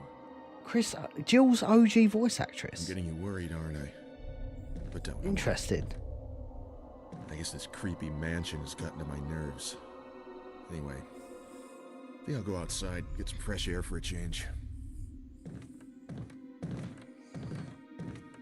Don't worry. I'm just going to get some fresh air. If I'm lucky, I'll get to waste some monsters along the way. Bro is sick.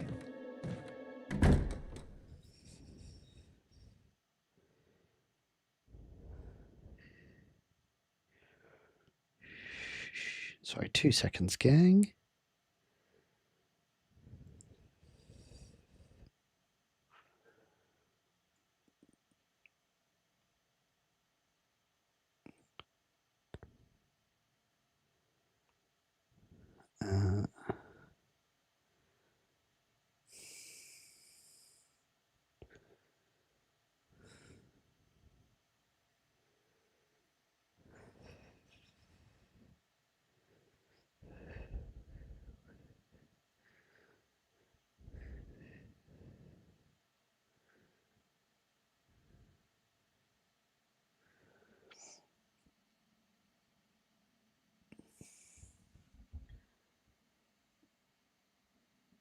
She's coming to Comic-Con. Interesting.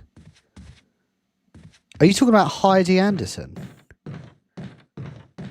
I didn't know we knew Jill's OG voice actor. Could be wrong. Actress, excuse me. Oh yes, Catherine Disher. Yeah, OGRE3. Yeah, I was going to say I didn't think she was in the space, but that makes perfect sense now.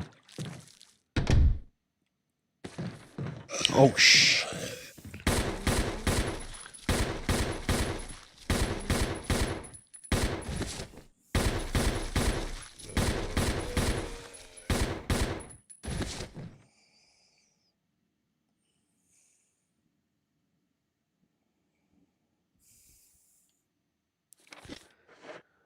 Plant 42 report.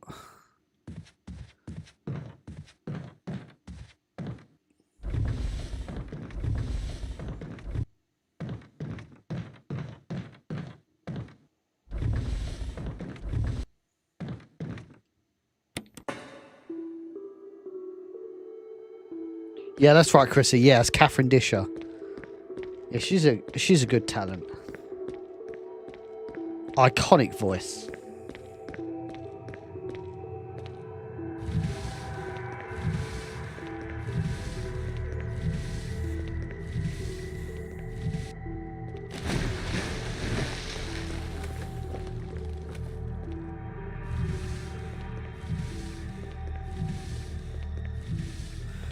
I'm so happy we had this track in Keeper's Diary. So when the Keeper is losing his game of poker, it's like the guardhouse theme. And then just before it, the scene finishes, you get that do do do do. Oh, amazing! What a soundtrack! Huge shout out to Dwayne for the soundtrack. It's glorious.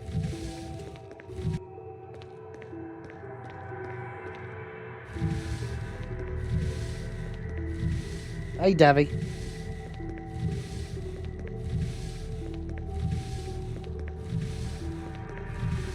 Yeah, I think that's another thing we have to consider when talking about an RE engine style Resident Evil 1 is they'll have to engineer it for modern audiences. And I know it's like... Wait, what key's that? I think it's 2. Oh, it's 1. There's no point in going down here yet, I don't think. Because I can do Plant 42.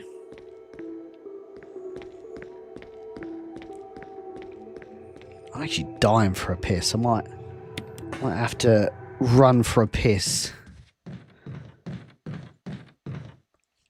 I'll try and hold off, at least until I finish Plant 42. Oh, what's the key? Oh, it's number 1. Oh, shit.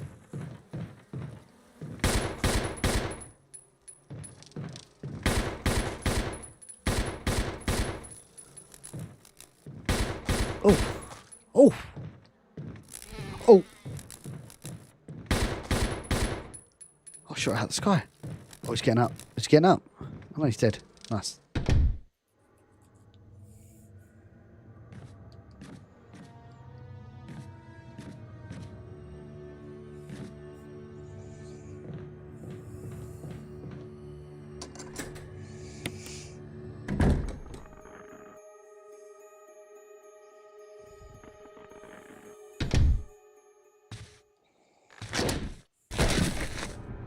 shit. Can't remember if there was anything here. Is it a power room key? Hey! Ooh.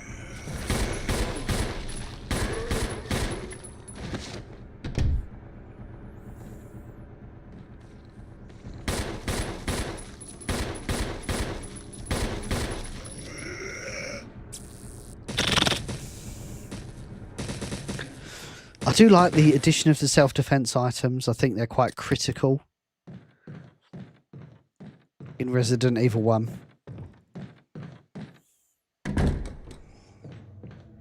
Provides another dynamic, which is really nice.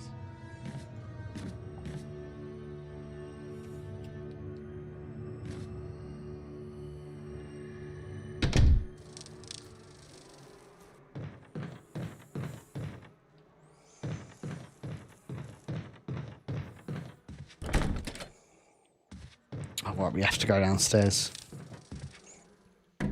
We are making substantially better time than if we had to wait for the door sequences, because that'd be painful as hell.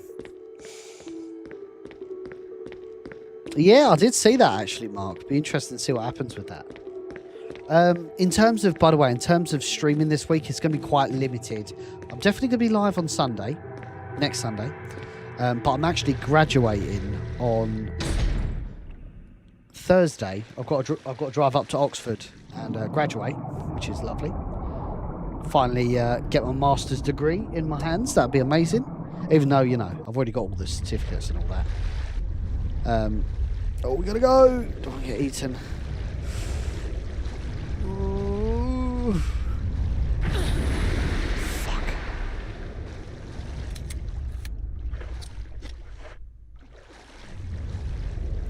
So, I'll probably post on socials, I'm sure. But yeah, I do want to say... Oh, come on, get in. Okay. Yeah, so I won't be live on Wednesday because I'll be up in Oxford. So it will be next Sunday, most likely.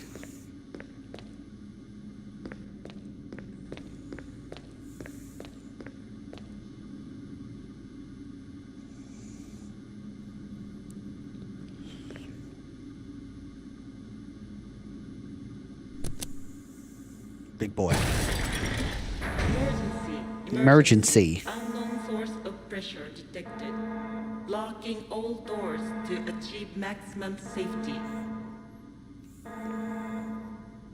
I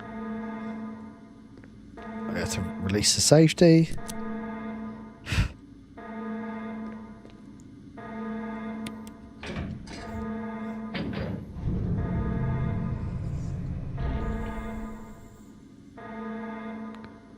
Reaching 30% of pressure threshold.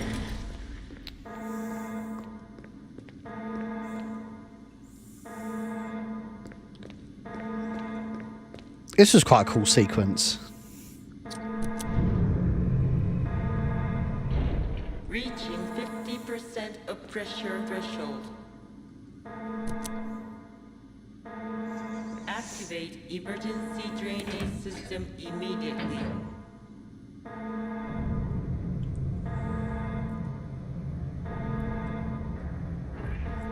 Thanks, Rob. I'm really happy you enjoyed that documentary. It's a amazing passion project for George A. Romero for sure.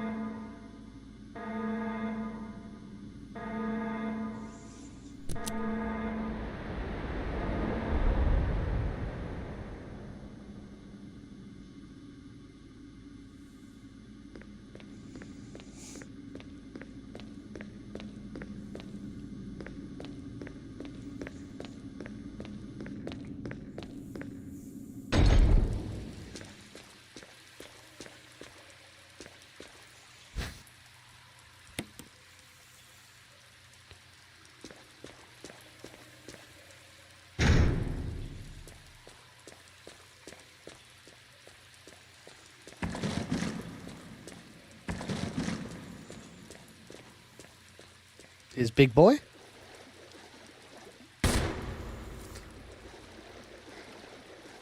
The biggest boy you've ever seen?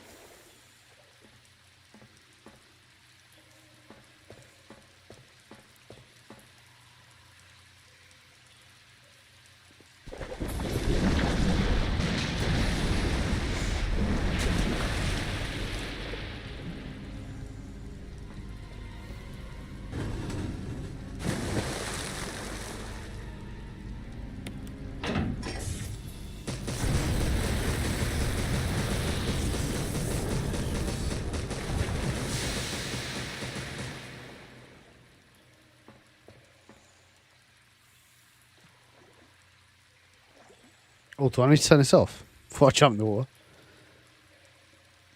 Oh, it's toasted.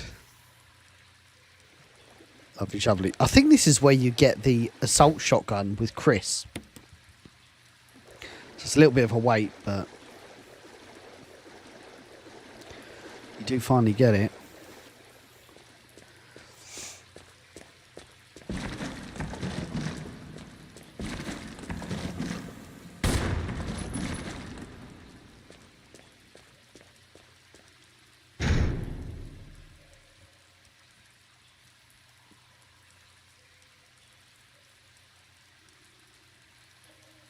Yeah, I mean, I think the only way you can watch it in the UK is through Amazon Prime, but you have to, if I'm not mistaken, you have to buy it on Amazon Prime or rent it on Amazon Prime.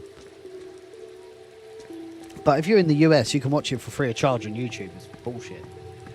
But that's, you know, regional distributors for you.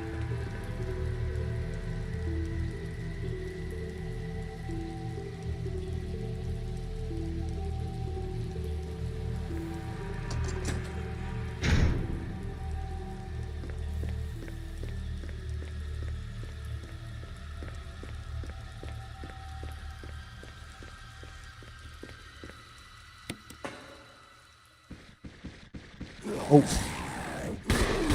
Oh, what a wanker. Oh.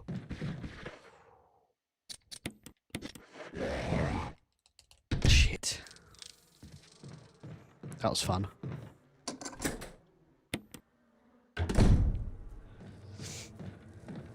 I'm really doing my best to hold this piss, let me tell you.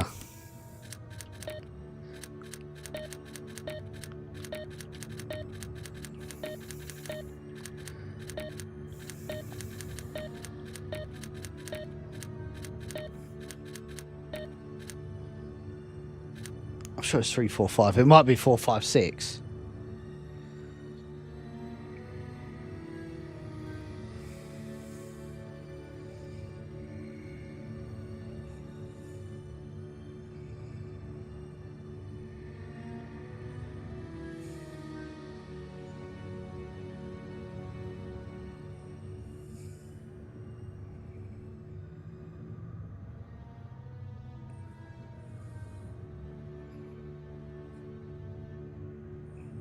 I'm sure it's 3, 4, 5.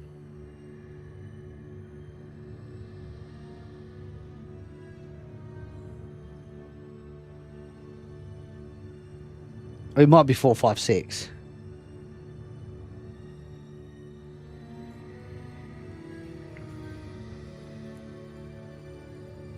It might be 3, 5, 6 actually.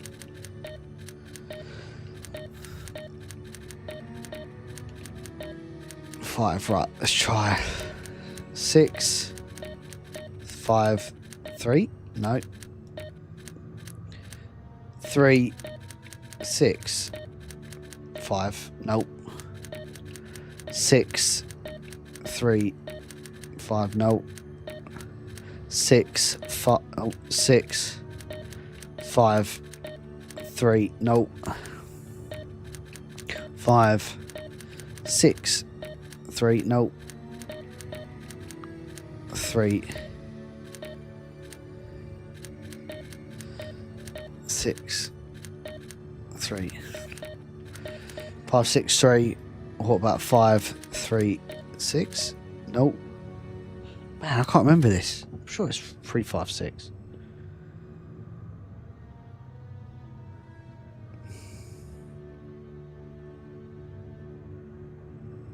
Sure, it might be 4, 5, 6.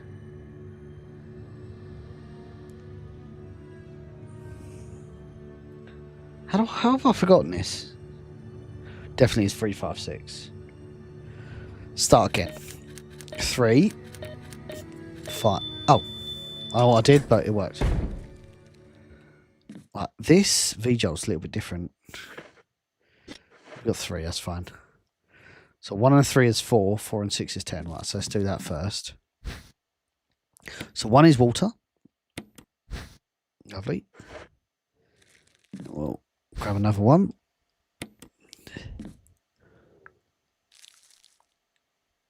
Okay.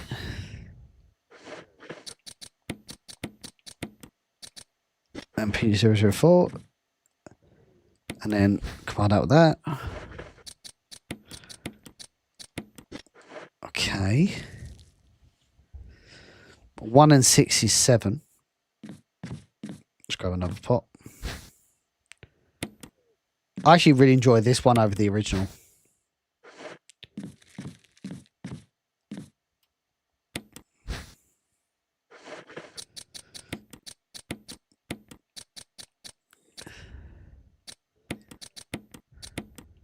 I think we just need 3.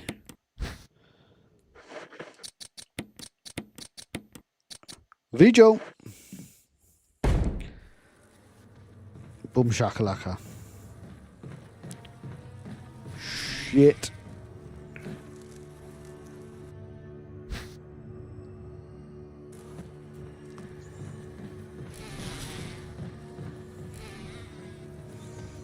Absolute dodging from Jill Valentine.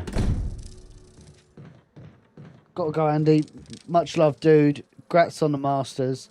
Super happy for you. Can't wait to see more news on Original Sin. Thank you, brother. I appreciate that. Shit. I can't. Oh, I've done it again. I didn't mean to do that. Oh, fuck.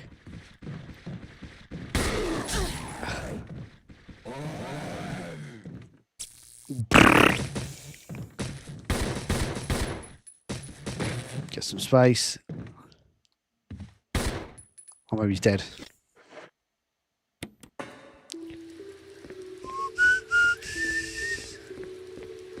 Do do do do.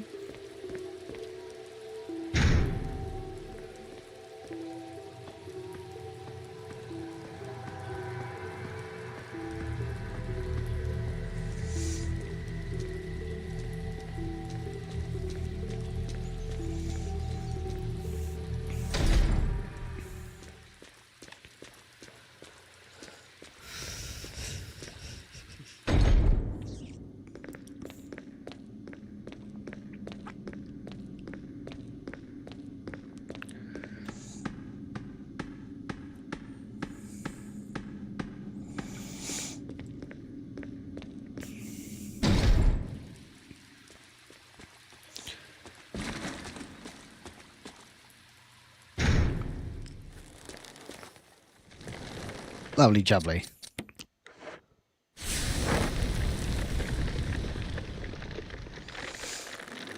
I don't think you have to fight it at all, actually.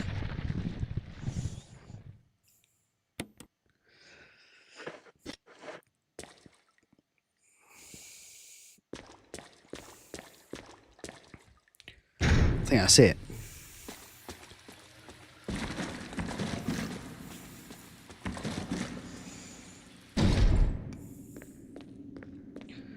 Right, so I am absolutely dying for a whiz. So give me like 5 minutes. I will be back again. Thank you.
I have the funniest story for you guys.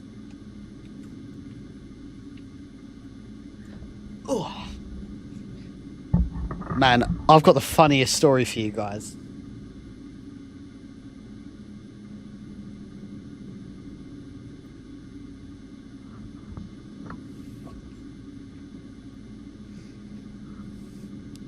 Just make sure all lined up here.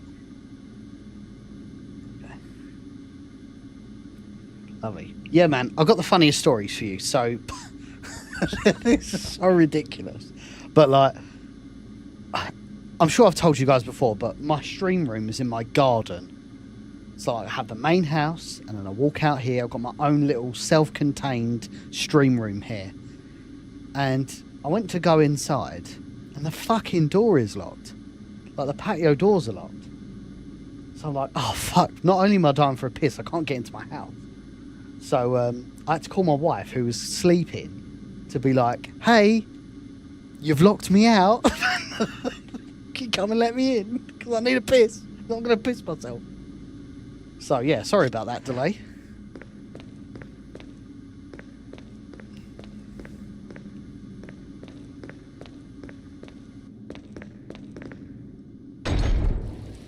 I mean, if I was dying, I'd just gone in a drain or something, you know.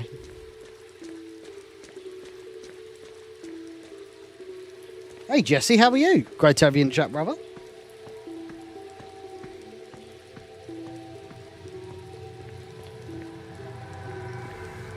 No, to be fair, she woke up well groggled. She was like, ooh, what do you want? I was like, let me into my house, please. Christ.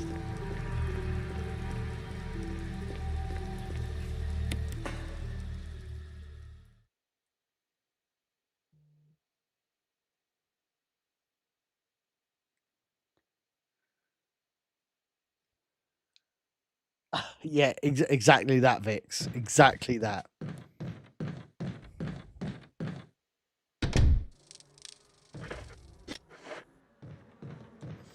I don't think I have to fight.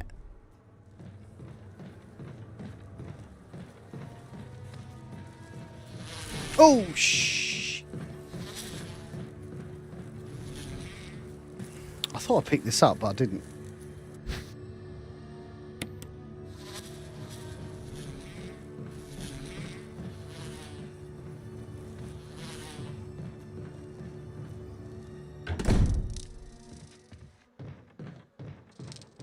Oh, D-man, there's been a couple of times where I've been absolutely busting and it's been raining outside and I just thought, do you know what, fuck it, I'll just go straight into, like, the drain, because obviously that's where the fucking sewage goes anyway. Just, you know, needs must. It's only been like one occasion where that's happened, where I was like, man, I don't think I'm going to make it.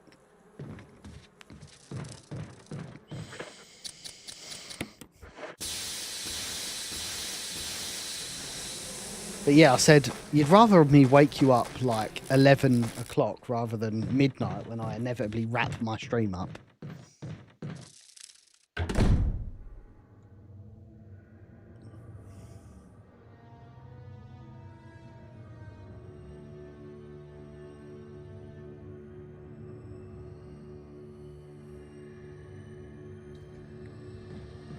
Hey Johnny, how are you?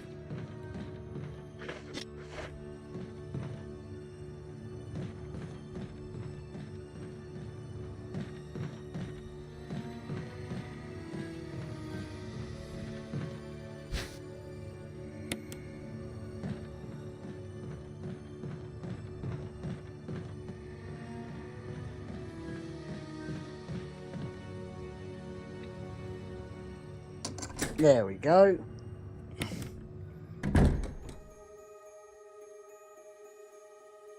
No, she was chill as fuck. Yeah, she was really apologetic because we always make a point. It's normally me who always leaves the door open. Like at night or something like that. Like I'll come in and I'll forget to shut the door and lock the door, and then I get up in the morning. I'll get up in the morning and like the door will be open. I'm like, oh fuck, what an idiot. But no, she was like, oh, really sorry about that. A rare apology from Mrs. Biohazard.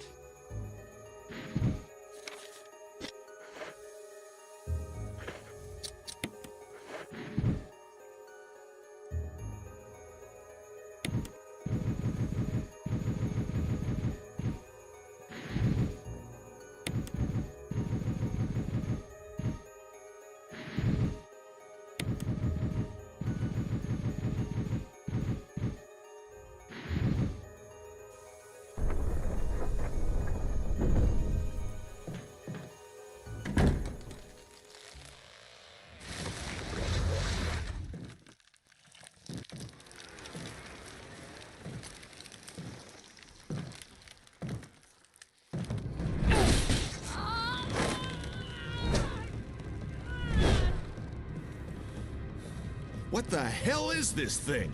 Where did he even get that from? Jill!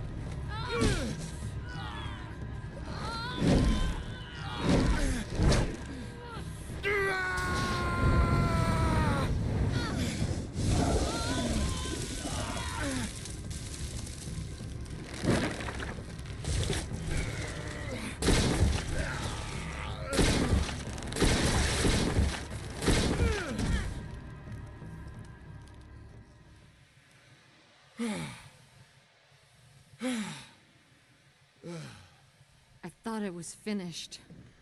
Yeah.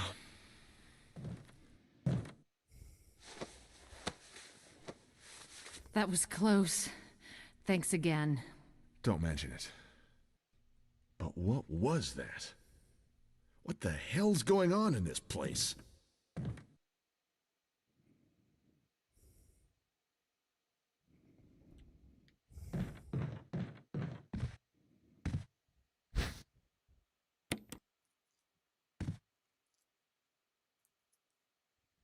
That's a valid point, actually. I'll tell you what. This is very rare of me. Oh, shit. But I'm actually going to take a picture of it and throw it through Gemini. And just be like, is there any lore facts about what happened to this dude? Well, we obviously know what happened to him, but like, who was he? Let me just do that right now. Hang on.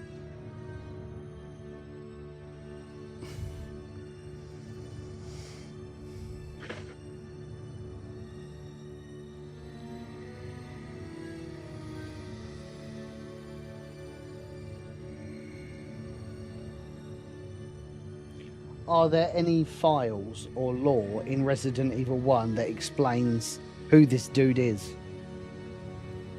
That was me writing a voice note.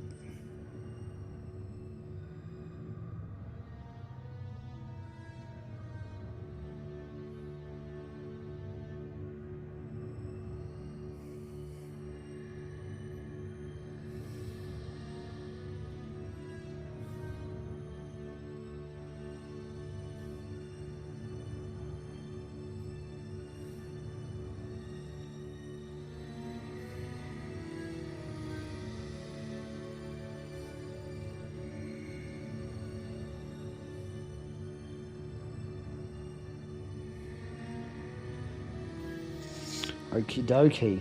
Let's see what's come back.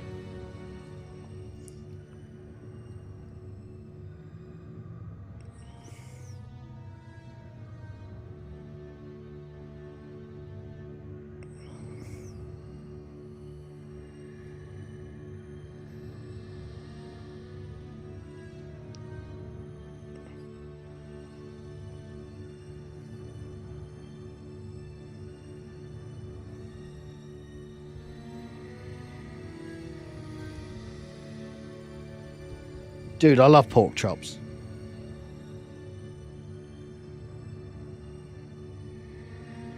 It's just telling me now. Hang on. Just waiting for it to generate.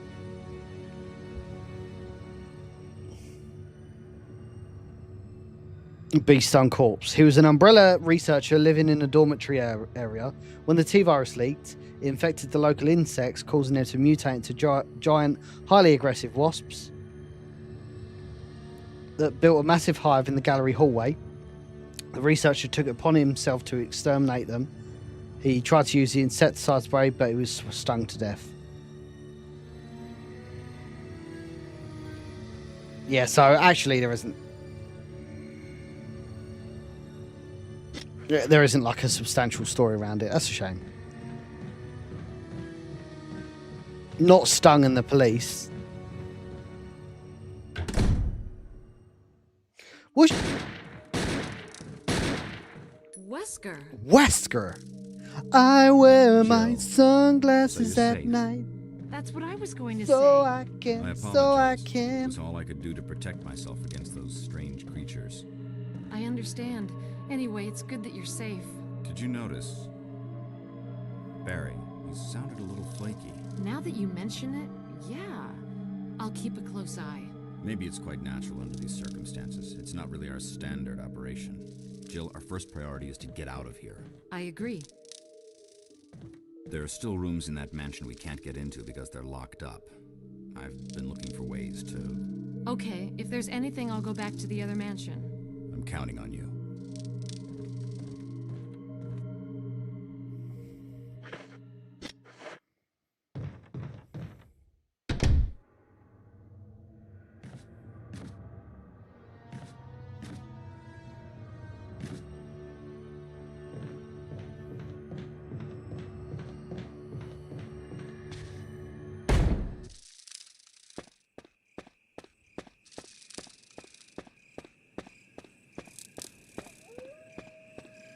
This is Brad. Come in, S.T.A.R.S Alpha Team. Come in. This is Jill. Does anybody hear me? I hear you, Brad. Over. S.T.A.R.S Alpha Team.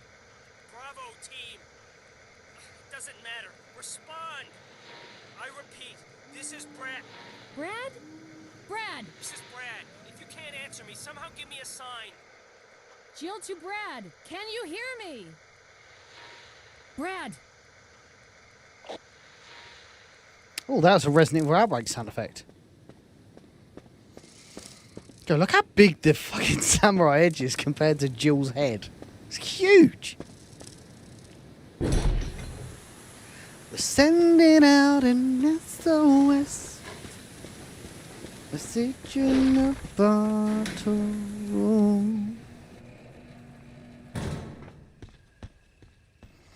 Message in a bottle.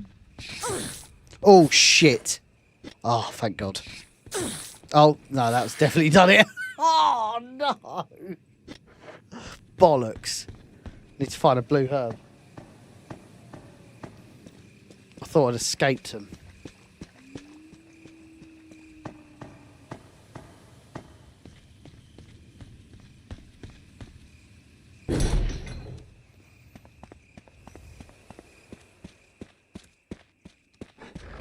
Oh, you fucking wanker. Fuck off. I need to get inside now.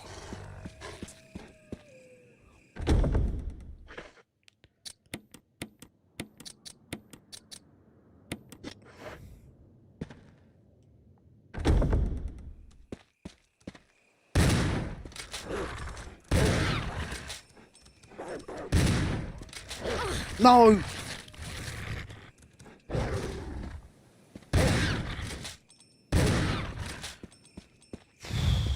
God, I have got to be on danger. Oh, no, I'm not. Sending out an SOS. Oh, I'm on danger now. Danger, danger. High voltage.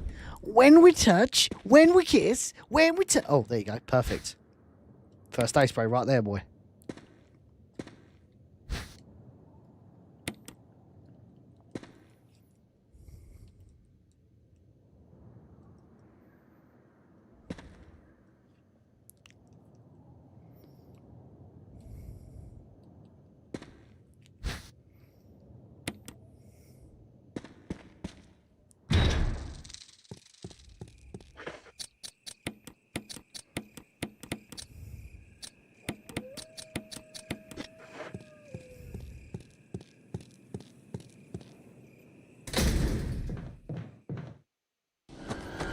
Like, look at this cutscene, man. It's just poor.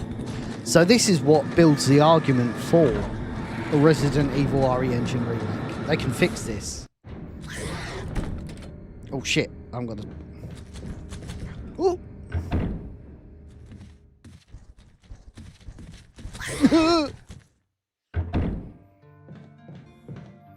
Do do do do do do do. I do have Magnum rounds. We should probably start using some of these grenade rounds. Do do do do do.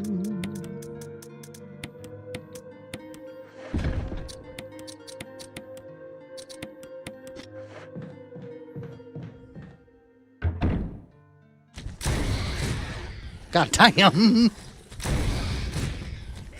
good jump over.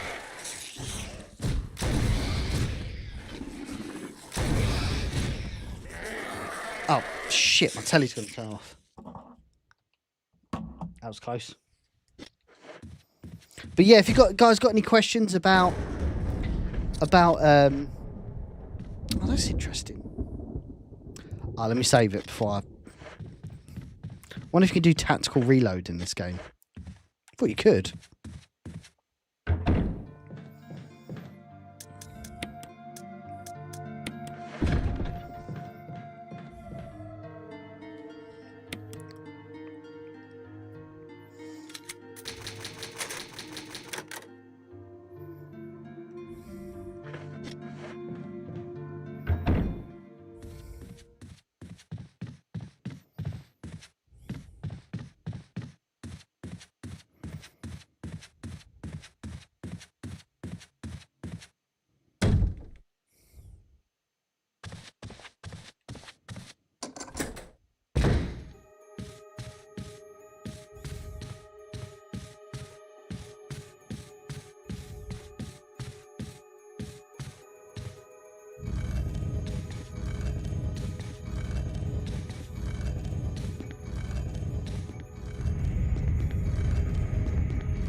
So it's still quite tight.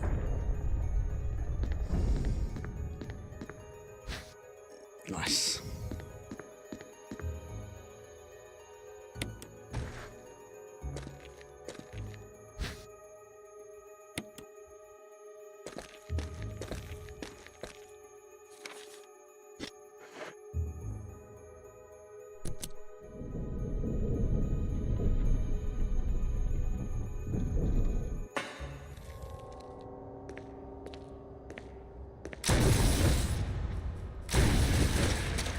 Yo.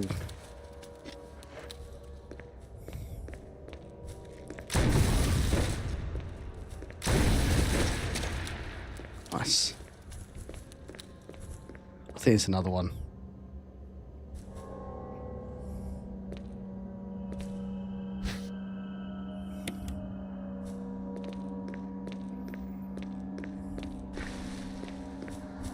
Oh, you wanker.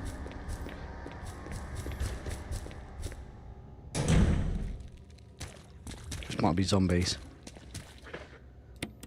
Zombie Nation.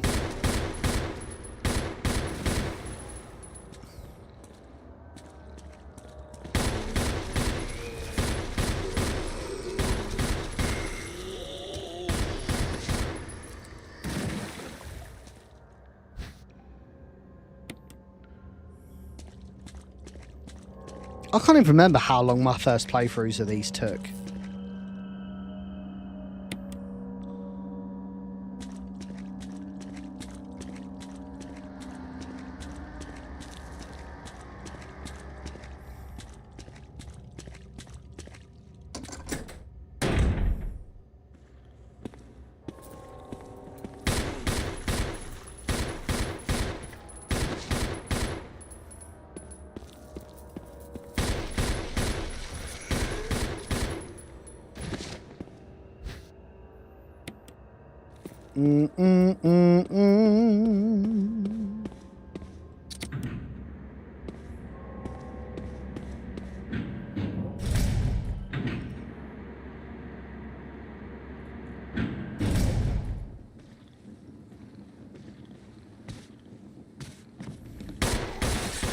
Nice.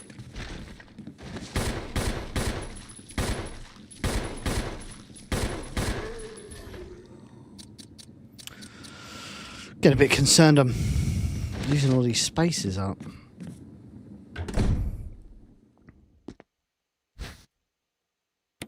Oh, it's not the end of the world.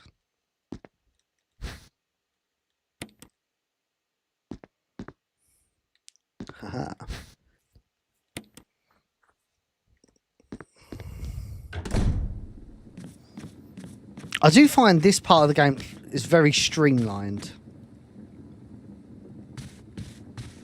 which I like.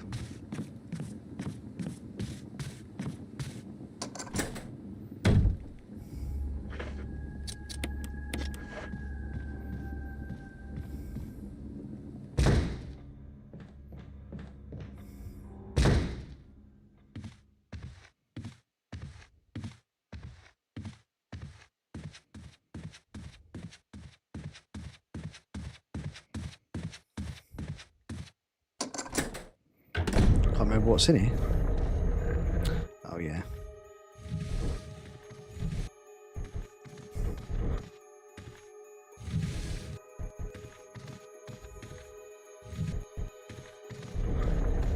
Yes, turn the light off. Ooh.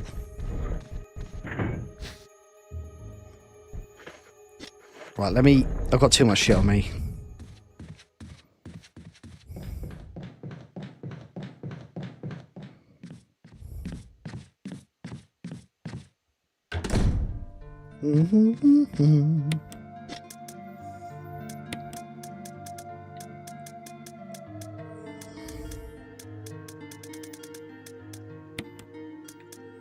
Right. Do, do, do, do, do, do, do, do, do. Well, let's put the shotgun ammo away. We don't need that for now. Should be alright.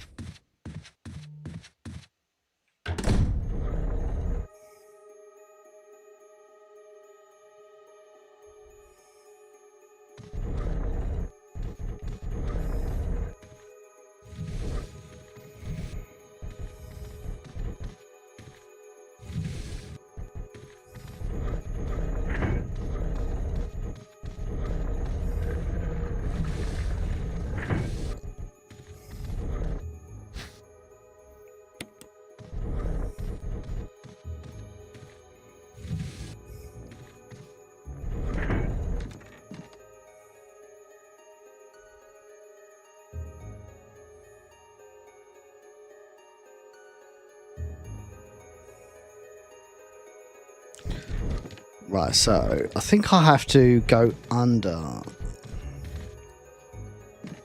He didn't even see. Ha ha ha. Oh, oh no, I will.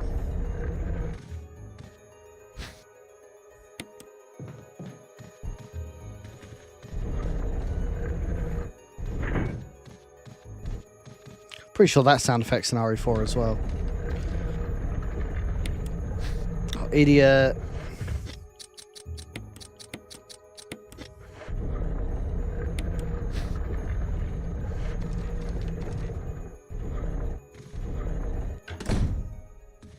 Oh, imagine the mansion in like RE engine though. God, it's gonna look beautiful.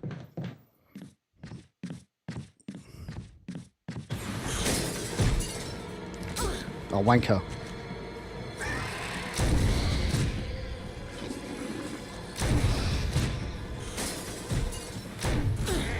Nice.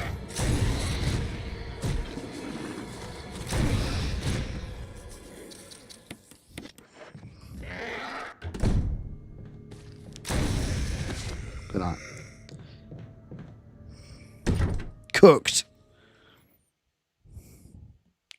Blue and yellow light. I think Forest is. It only happens for like the first phase of the game, and then past that, it's almost like he gives up.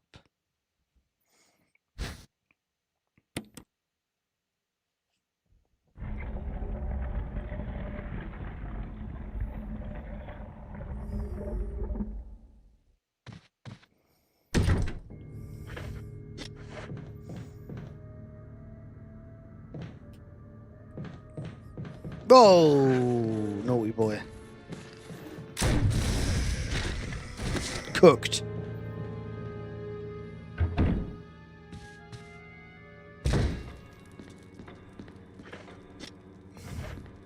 Right, yeah, no, I know where we use that. Oh, I'll tell you what, I did forget something, which I need to go back and get in a second. Doo-doo-doo-doo. How have I still not used all the... Oh yeah, I've got one more.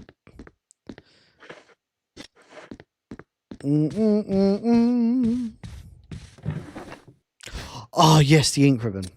No.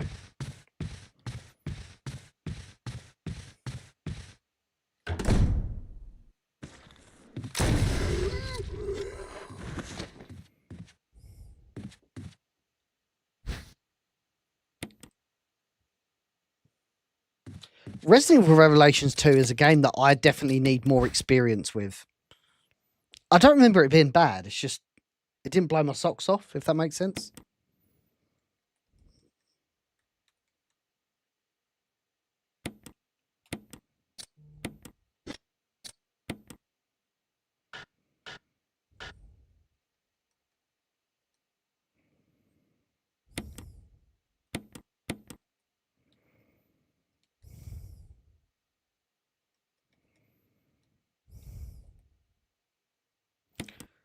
I hate this puzzle so much. Because you've got to be fairly...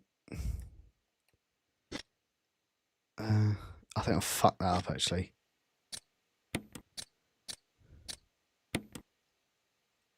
Oh, there you go.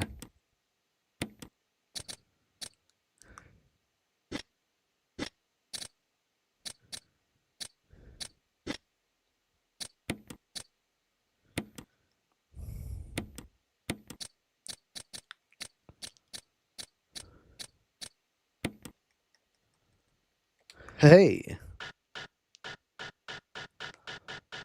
Oh, come on. That is that piece. You have to, like, individually...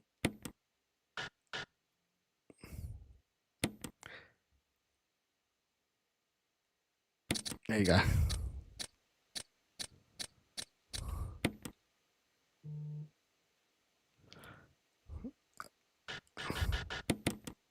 Oh, that's painful.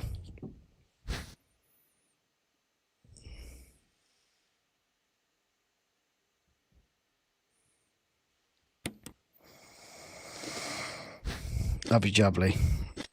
Emblem key.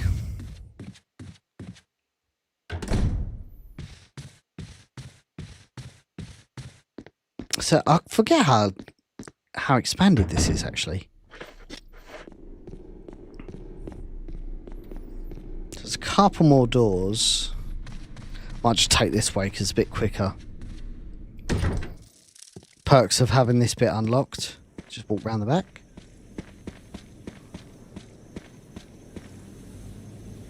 I mean, Revelations 2 was kind of Capcom dipping their toes back into survival horror, but not like diving headfirst in like they did with RE7. So I think that's maybe why people don't speak about it too much.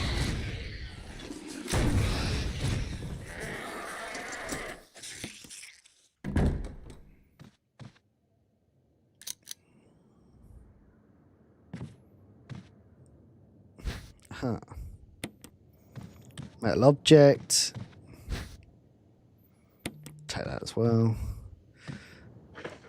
Let me just go get the back for that. I can't remember where that is. What's the quickest way? It's probably this way. Get rid of this fucking helmet key.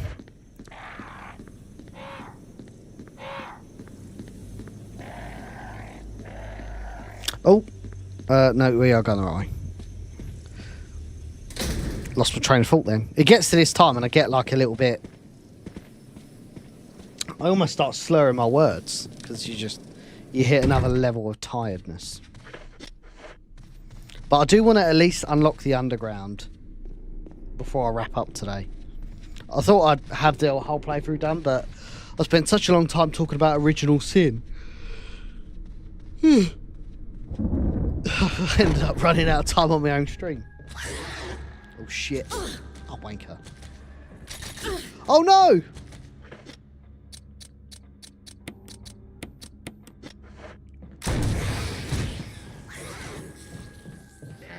Didn't like that, did he? There is a...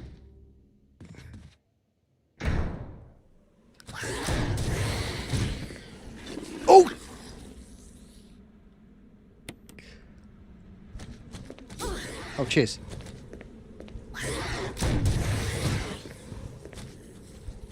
Oh!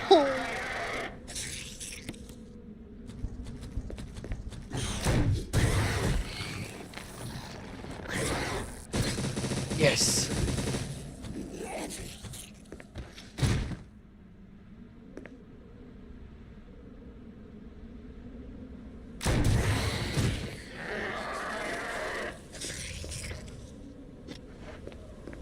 That was scary.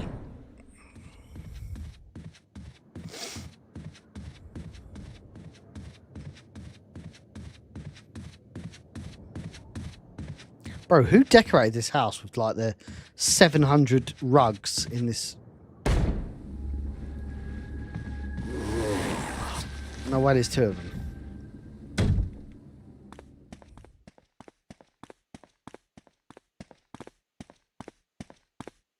Hey, David, how are you? Great to have you in the chat. Welcome in.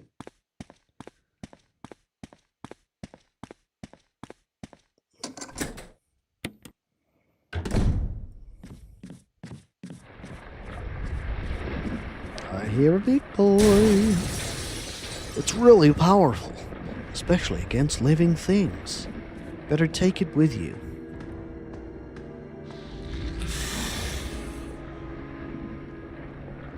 Well, he didn't like that, did he?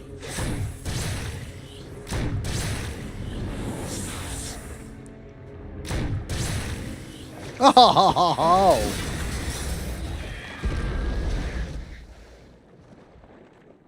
Resident Evil in 2D with 8 players. What does that look like?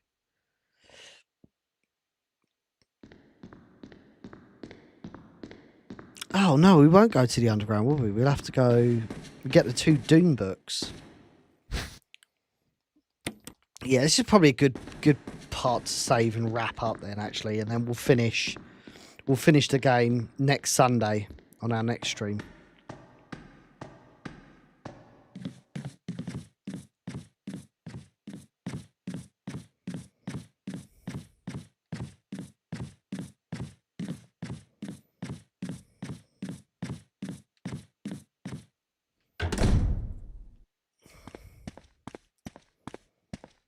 So we're pretty much done with the mansion now. We literally just need to go to the underground, finish that bit, meet Lisa Trevor, do some bits with her, and then we're all tickety-boo.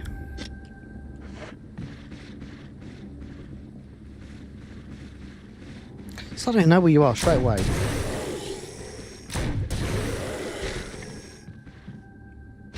Oh, they died together. How cute.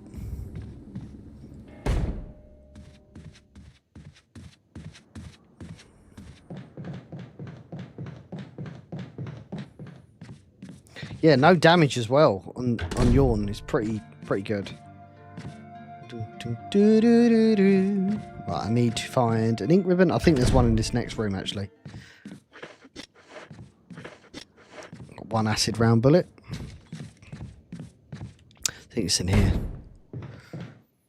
And if not, there's... Oh, here you go. I was going to say, it's probably one in the keeper's room. Hey... I said David, I meant Daniel. Sorry, Daniel. We're playing the PC version today. Okie dokie. Let's drop a save, and then we, my friends, will call it a day on today's stream. So let me, oops, forgot to save it. Let me just quickly save it here. There we go.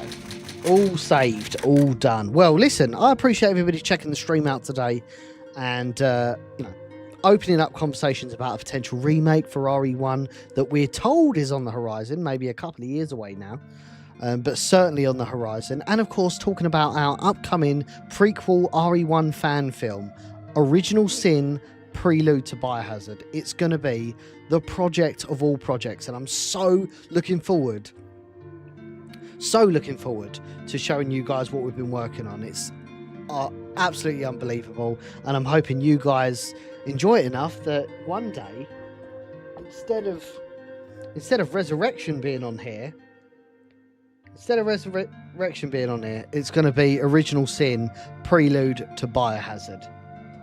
So yeah, exciting times, guys. I appreciate everybody checking the stream out today. Please, please, please drop us a follow wherever you're watching the stream today. We will be live next Sunday. I was going to go live next Wednesday like I normally do, but I'm actually graduating up in Oxford, so I won't be at home for most of the week. So I'll see all you fine folk next Sunday. Until then, stay up to date on my socials at Biohazard Declassified. I'm sure I'm going to have a boatload of announcements to do with Original Sin. But yes, until then, love you long time. We'll see all of you fine folks very, very soon.